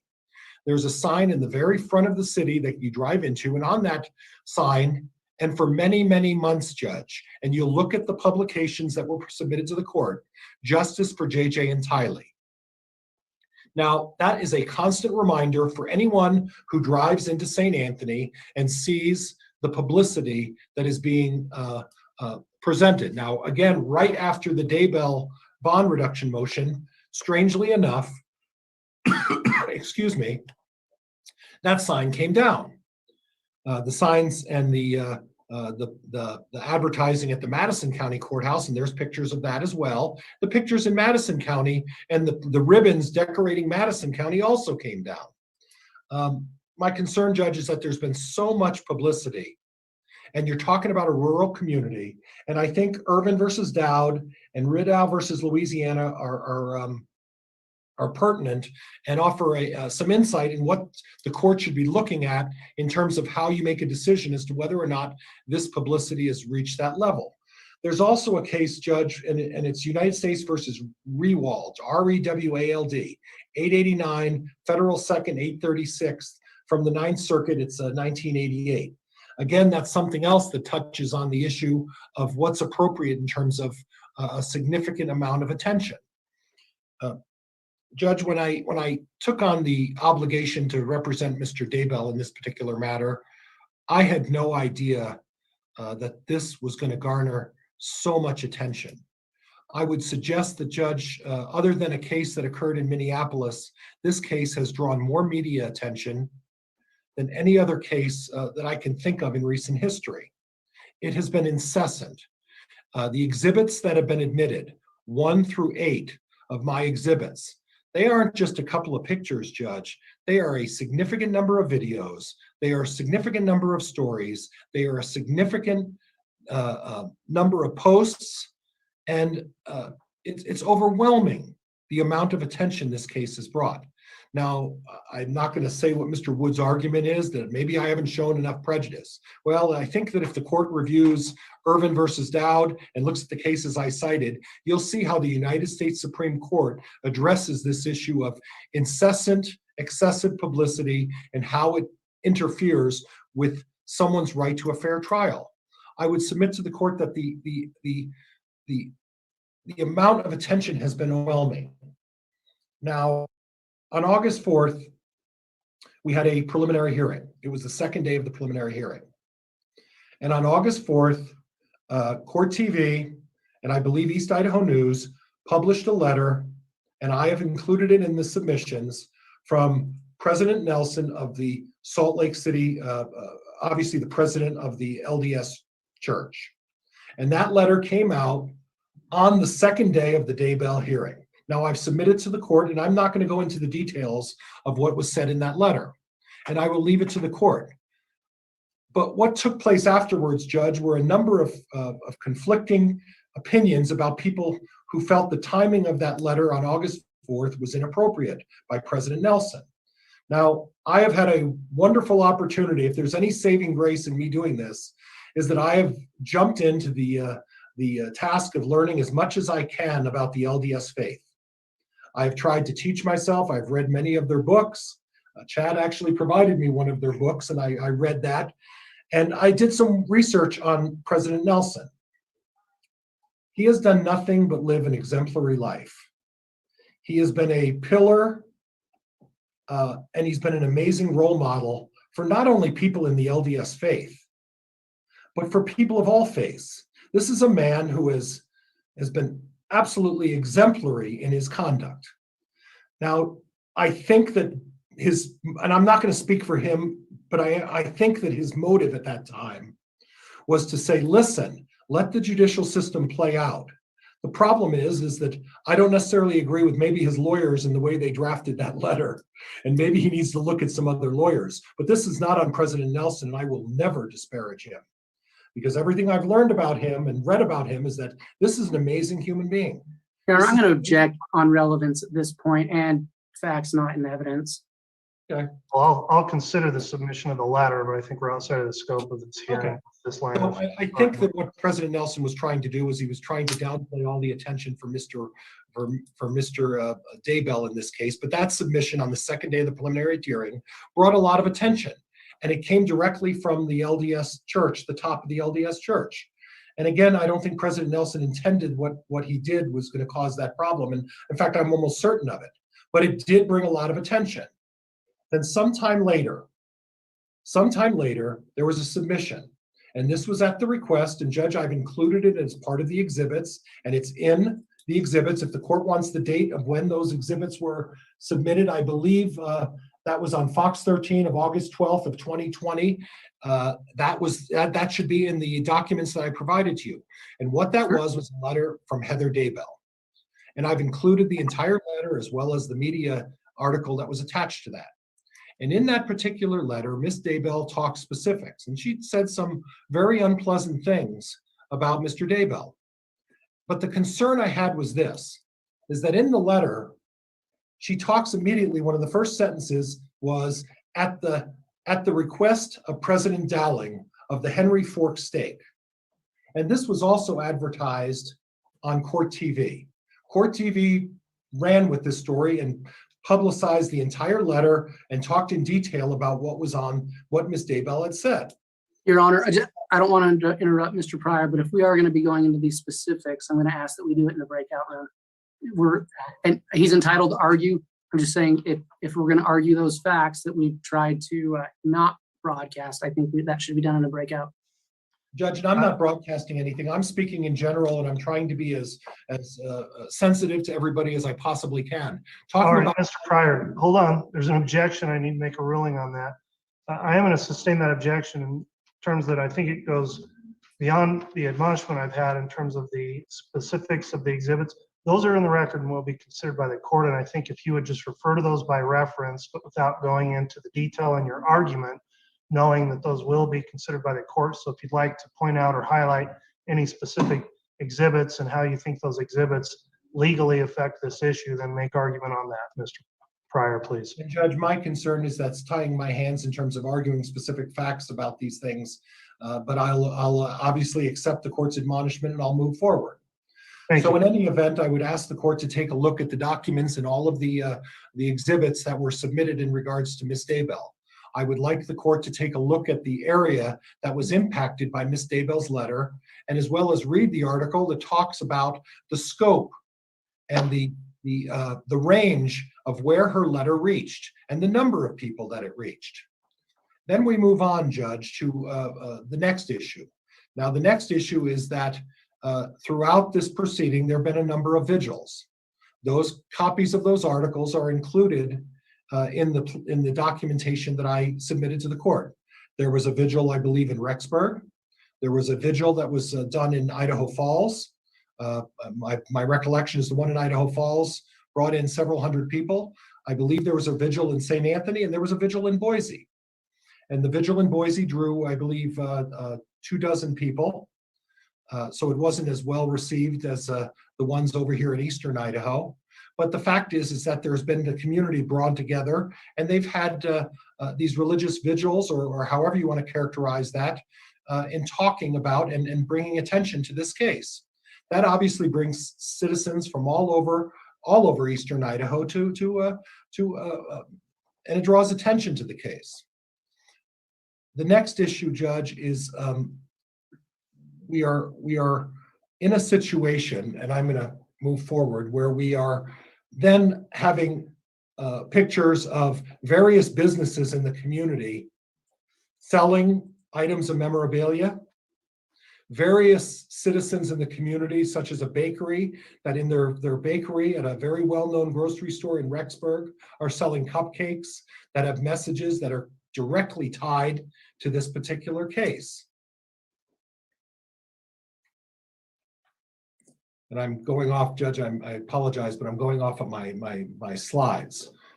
My concern is this, is that a combination of the significant amount of media attention, a combination of how the community has brought themselves together to conduct vigils, a combination of letters that have been sent, particularly in the Henry's Fork stake, that have had an impact. And we have no way of knowing when an email is sent out, what's the scope of where that email went to.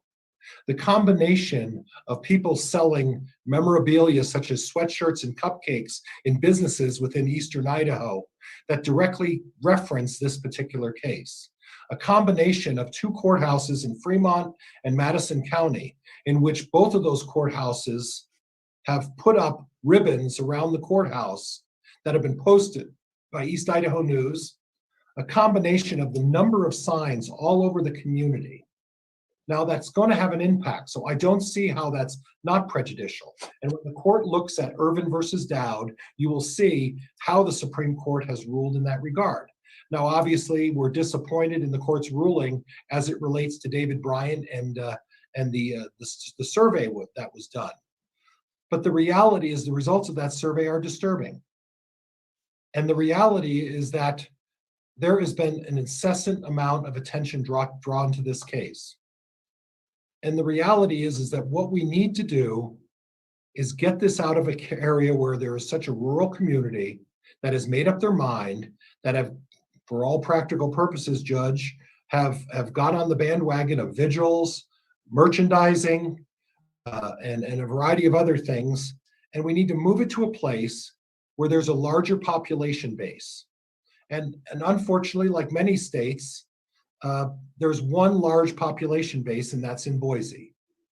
And the likelihood is that if we are going to move the case, Boise would be the most obvious place to try to find jurors who either have not made up their mind or have not had a significant amount of attention drawn to this.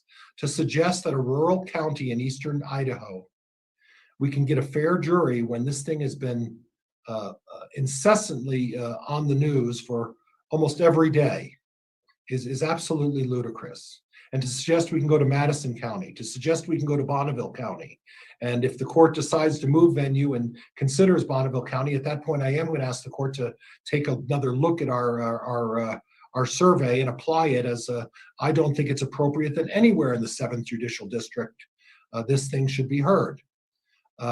My preference and choice of preferences are simply this, Judge. I would ask the court to consider Boise. I would ask the court to then, if the court did not consider Boise, I would ask for Twin Falls. If Twin Falls is not appropriate to the court, I would ask the court as a third choice to go to Pocatello. At that point, I think that we are far enough away. My final concern is this.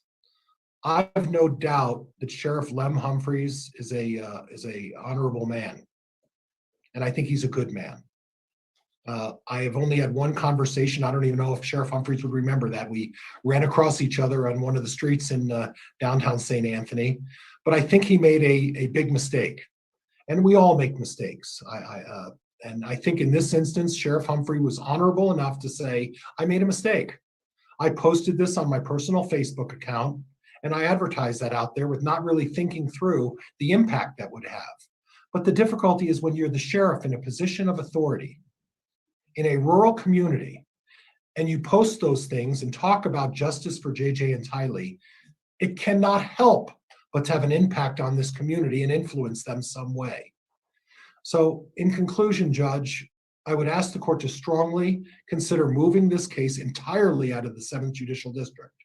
I think that based on the cases that I presented, based on the 8 folders which contain subfolders of many, many, many documents of a variety of forms, it just doesn't make sense to keep it here. And the difficulty is this, is if the court even considers keeping it in the 7th Judicial District, at that point, David Bryant and his survey should be considered by the court, because at that point, we have a survey with legitimate results that says, unfortunately, 82 to 80% have already made up their mind that Mr. Daybell is guilty. This is Your Honor, I'm going to object to any comments on the subject of the poll, as it's not in evidence. Okay, and Judge, that's all I have. Thank you. All right, and that last reference to the exhibit that was not admitted will not be considered by the court, so I won't consider that part of the argument as well. Thank you for the argument then, Mr. Pryor. Mr. Wood, state's argument. Thank you, Your Honor. Before I get into the legal argument, just a couple of evidence issues.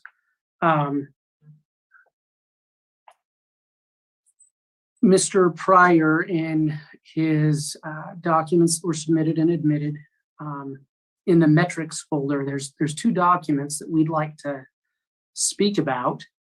And I'm more than willing to do that in a breakout room. It's just data, so I don't know that it's objectionable in any way, but I'll leave that to the court's discretion on how we discuss it.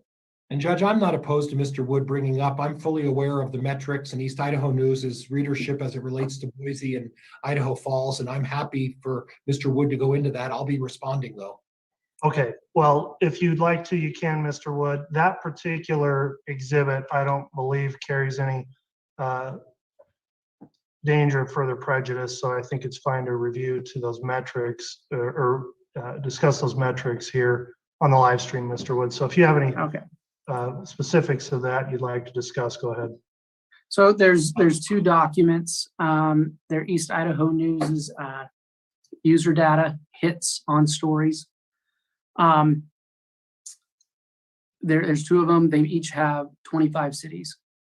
I would note that there's not a single city in Fremont County that shows up in the top 50 cities of hits on East Idaho News stories. The number 1 city is Salt Lake City. The second city is Boise. But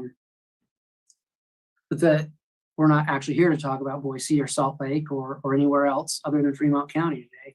And there's not a city in Fremont County that shows up there. I think that's important. So last week, I guess part of what we have to look at there too is the population base. I mean, last I checked, I think Fremont County's got about 12,000, around 12,000 people. And, you know, when I look at that list, I guess what I'm getting at is number of hits as a percentage of population. So if you've got a certain number of hits in Boise, but there's 500,000 people in Boise, then Fremont County at 12,000 may not show up. And of course, the concern is the amount as a percentage, I guess, of the citizens that may have been exposed. So I'm just pointing that out. I think a factor that must be considered. And absolutely, I would point out that there's actually in the most recent census, there's more than 13,000 people. And that's not a big difference than 12,000 people, but it is, you know, that's the data. Now, I agree, Your Honor, and quite frankly, some of this data is a little bit murky, but it's still remarkable that in the location of trial, nowhere in Fremont County even shows up in the top 50. And that's all we're submitting that for. As the court noted in the status conference last week, there is a presumption that venue is proper in Fremont County, and that's where the trial should be held. And it's the defense's burden to overcome that presumption. There's 2 types of prejudice when you're talking about a fair jury in terms of venue. There's actual, which we can't talk about because you have to actually try to pick a jury to get there, or presumed. And at a minimum, the defendant's burden is that he has to show a reasonable likelihood that prejudicial news coverage prevents a fair trial. And in State versus Haddon, it's an Idaho case.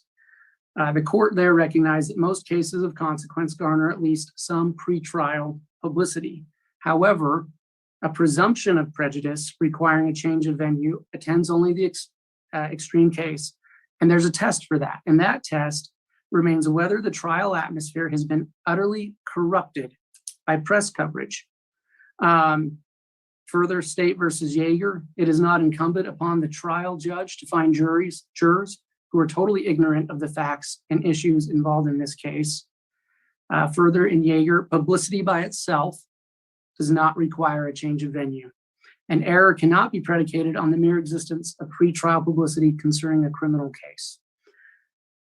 Now, Mr. Pryor did predict my argument. Yes, the state concedes there's been a lot of pretrial publicity. The state would note that the state has made several attempts to lessen that. We asked that cameras not be allowed in the preliminary hearing, not to seal the hearing, and that's in another case, but it does bear on the publicity of this case. We asked that not be allowed, to simply lessen the amount, and we noted that there's no right to a camera in a courtroom. The Supreme Court's been explicit about that. Mr. Pryor and Mr. Daybell asked that it be shown publicly. So the biggest source of evidence involving this case, Mr. Pryor and Mr. Daybell asked that it be broadcasted to whoever may want to see it, whether that's in Fremont County or outside of the county.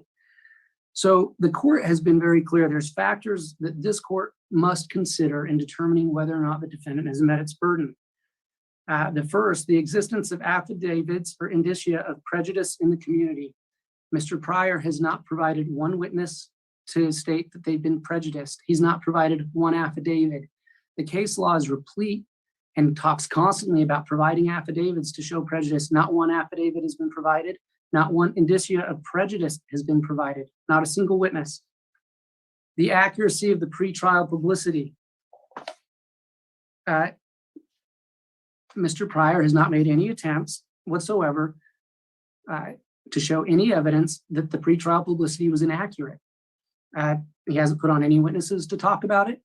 He hasn't indicated it himself. There's no showing has been made. The extent to which the articles are inflammatory, inaccurate, or beyond the scope of admissible evidence. Again, the defendant is on the burden to show that the general public has been exposed to inflammatory publicity, inaccurate publicity, or publicity based on non-admissible evidence. No such showing has been made. I'll just briefly reference the Heather Daybell email, and I'm not going to get into the facts of it.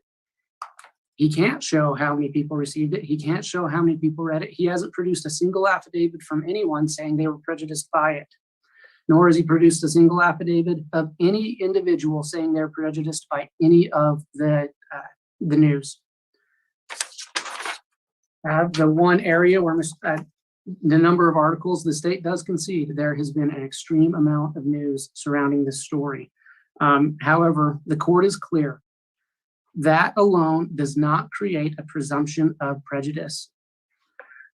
Mr. Wood, though, on the factors the court does consider, I think, though, the amount in and of itself is certainly a factor, I think, that gets considered.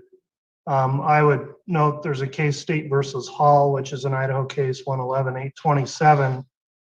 And that says impartiality may be affected adversely by the quality or the quantity of pretrial media coverage, and goes on to state that when prospective jurors are incessantly exposed to news stories selectively packaged for mass consumption, they may become subtly conditioned to accept a certain version of facts at trial.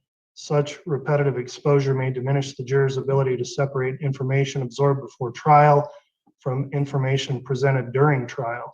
And that cites to another case, State versus Brooks 103, Idaho 892. So while there's an argument maybe that the publicity has been accurate, I think just at some point in overwhelming quantity may be something that could lead to that issue discussed in Hall. So I haven't reviewed through all of the exhibits yet to see where we are on that, but I want to let you know that's a concern I do have, is just strictly based on quantity of coverage based on that case. Well, and it's absolutely within the court's discretion to do so. Like I said, that is one of the factors, is the number of articles.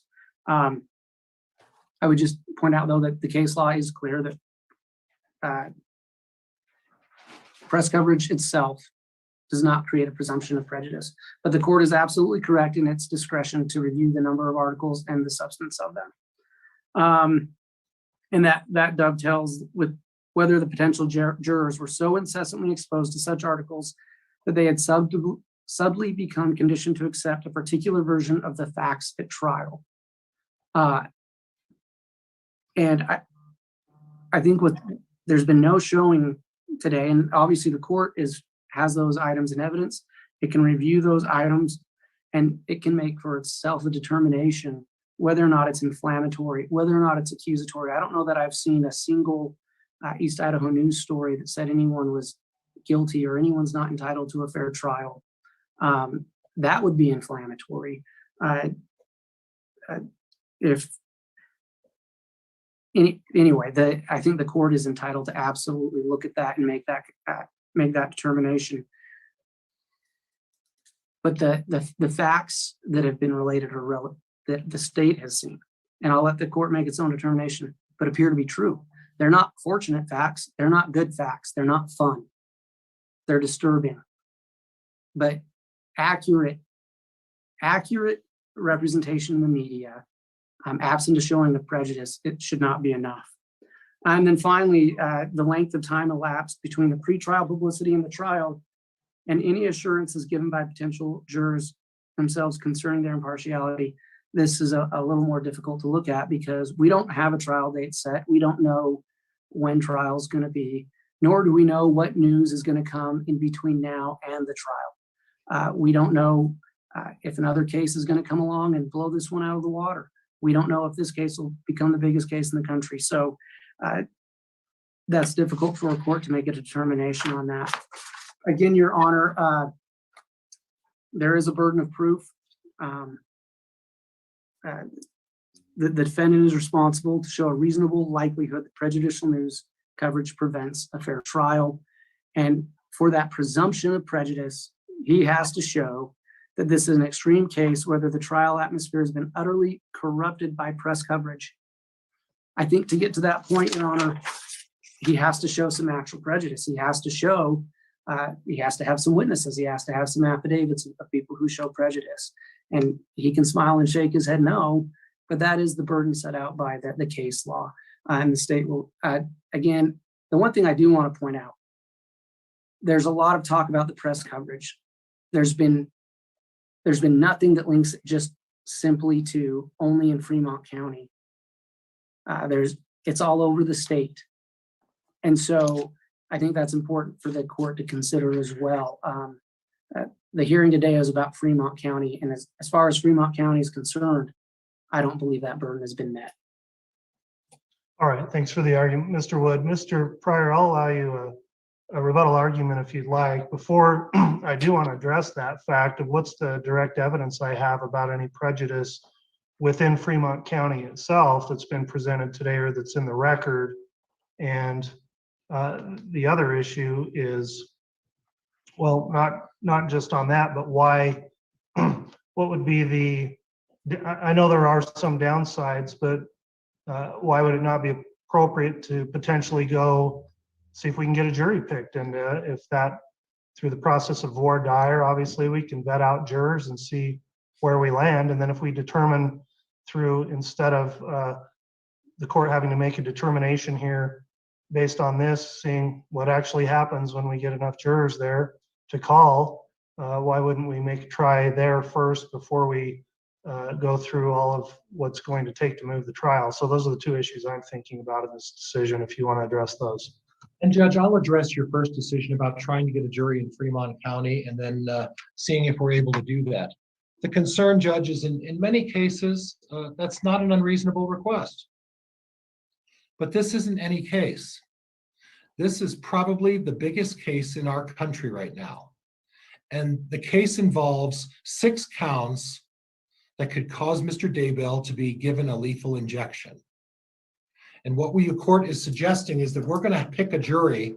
And oh, by the way, if we're not able to pick a jury out of Fremont County, at that point, then maybe we need to look somewhere else.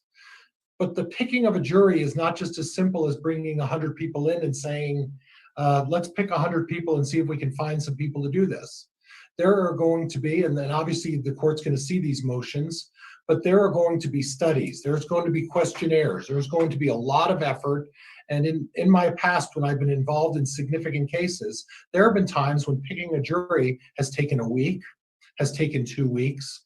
And if the court is going to invest a week or 2 weeks in picking a jury, and then we come to the conclusion that we're not able to pick a jury here, at that point, we then have to find a place to find a jury to pick and go through the 2-week process again.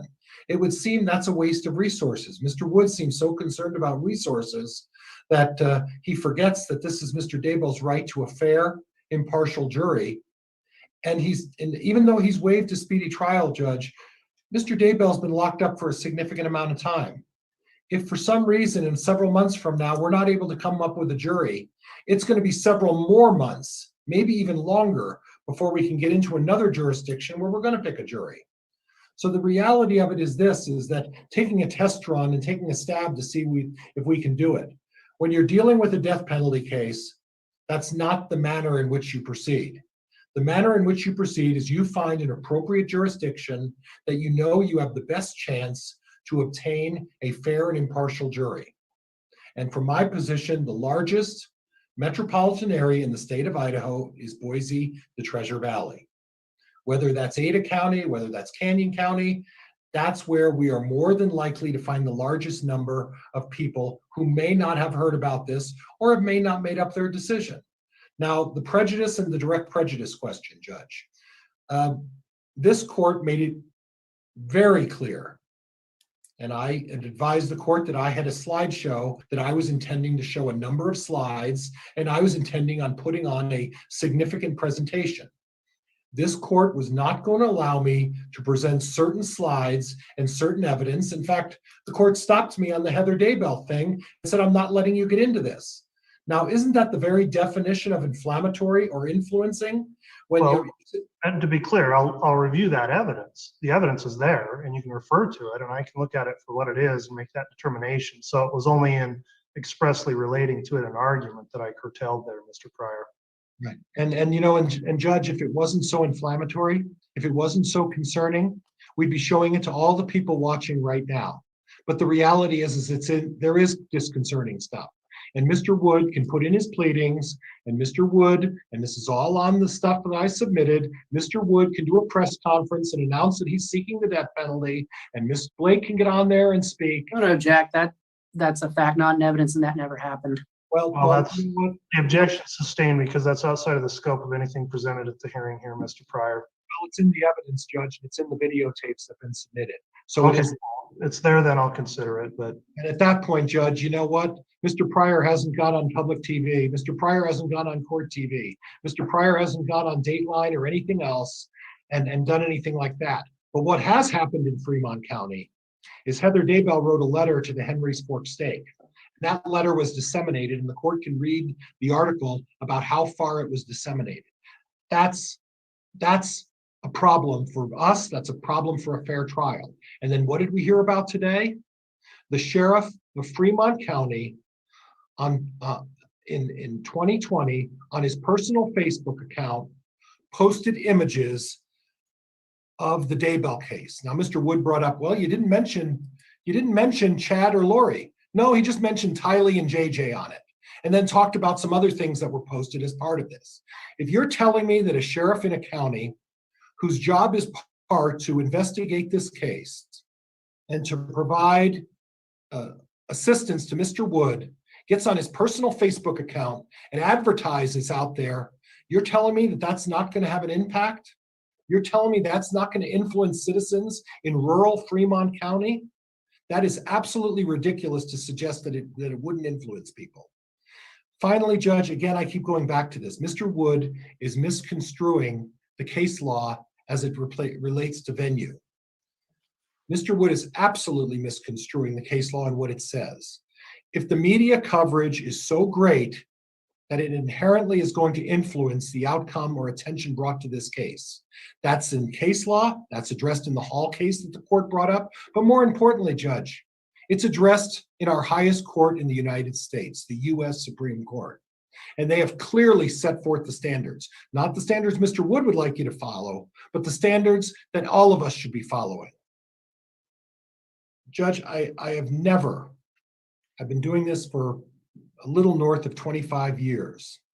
I have never seen a case that has brought on so much attention. I have never seen a case, and the court can go back, and I can't even imagine the task this court has of having to go through all of the evidence that I've submitted. Many, many items of evidence that this court's going to have to sift through, and it's a huge task. It's a monstrous task.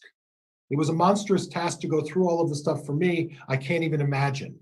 But Judge, if it's that big of a task, that would suggest that the media attention has been significant, more than significant. It's been outrageous.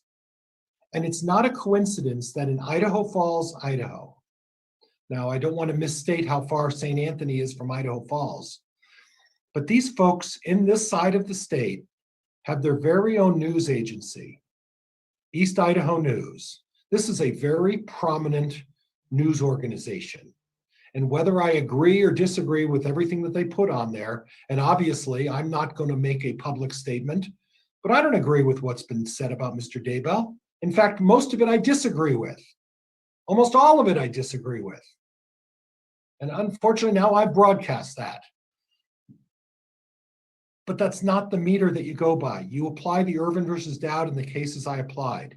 And there is no way that with the amount of tension that Mr. Daybell could get a fair trial here. And the difficulty is, it's not let's like shoot basketball hoops and hope maybe we could sink a few and get a fair jury.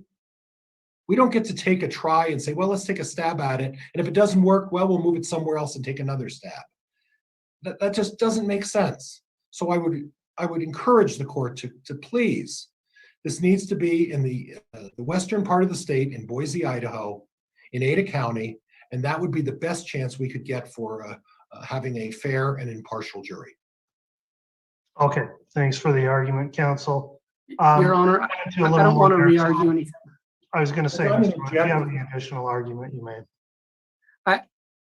All I wanted to say, Your Honor, the state just really, the way that Mr. Pryor has discussed Sheriff Humphreys, we strongly disagree with. He hasn't cited any law, any rules of ethics, or anything else that he's done wrong. And the way that he treated him as a witness and the way he spoke, we just strongly disagree with, and we'll leave it at that. And Judge, if he's going to make a statement, then I want a response. Sheriff Humphreys acknowledged. No, Mr. Pryor, listen, he testified. I gathered the reason for the testimony. He made his answers. I'll take that under advisement. I don't need further argument to construe what he said or what he did. So I'll consider the matter submitted in terms of both argument and evidence. So the court needs to review through the evidence, obviously, that's submitted today. I'll issue a written decision on the motion to change venue, which, again, to be very clear, does not actually change venue of the case. It's a transfer of trial under Criminal Rule 21 and also under Title 19, Chapter 18 of the Idaho Code. So I will take it under advisement, get a written decision and determination on that, and that will conclude the hearing. Counsel, while that does conclude the hearing, there's one other matter I wanted to take up separately as it relates to a motion that's been sealed. And while I have counsel on the line, I just want to briefly address that. So we will conclude this hearing on the motion. And then if we could just briefly go into a breakout room for a moment with Mr. Pryor and the prosecution and the court reporter, I'll address the issue related to that other motion, and then we'll be in recess for the day on the case. So Madam Clerk, if you'd set that breakout room up, then we will talk further there.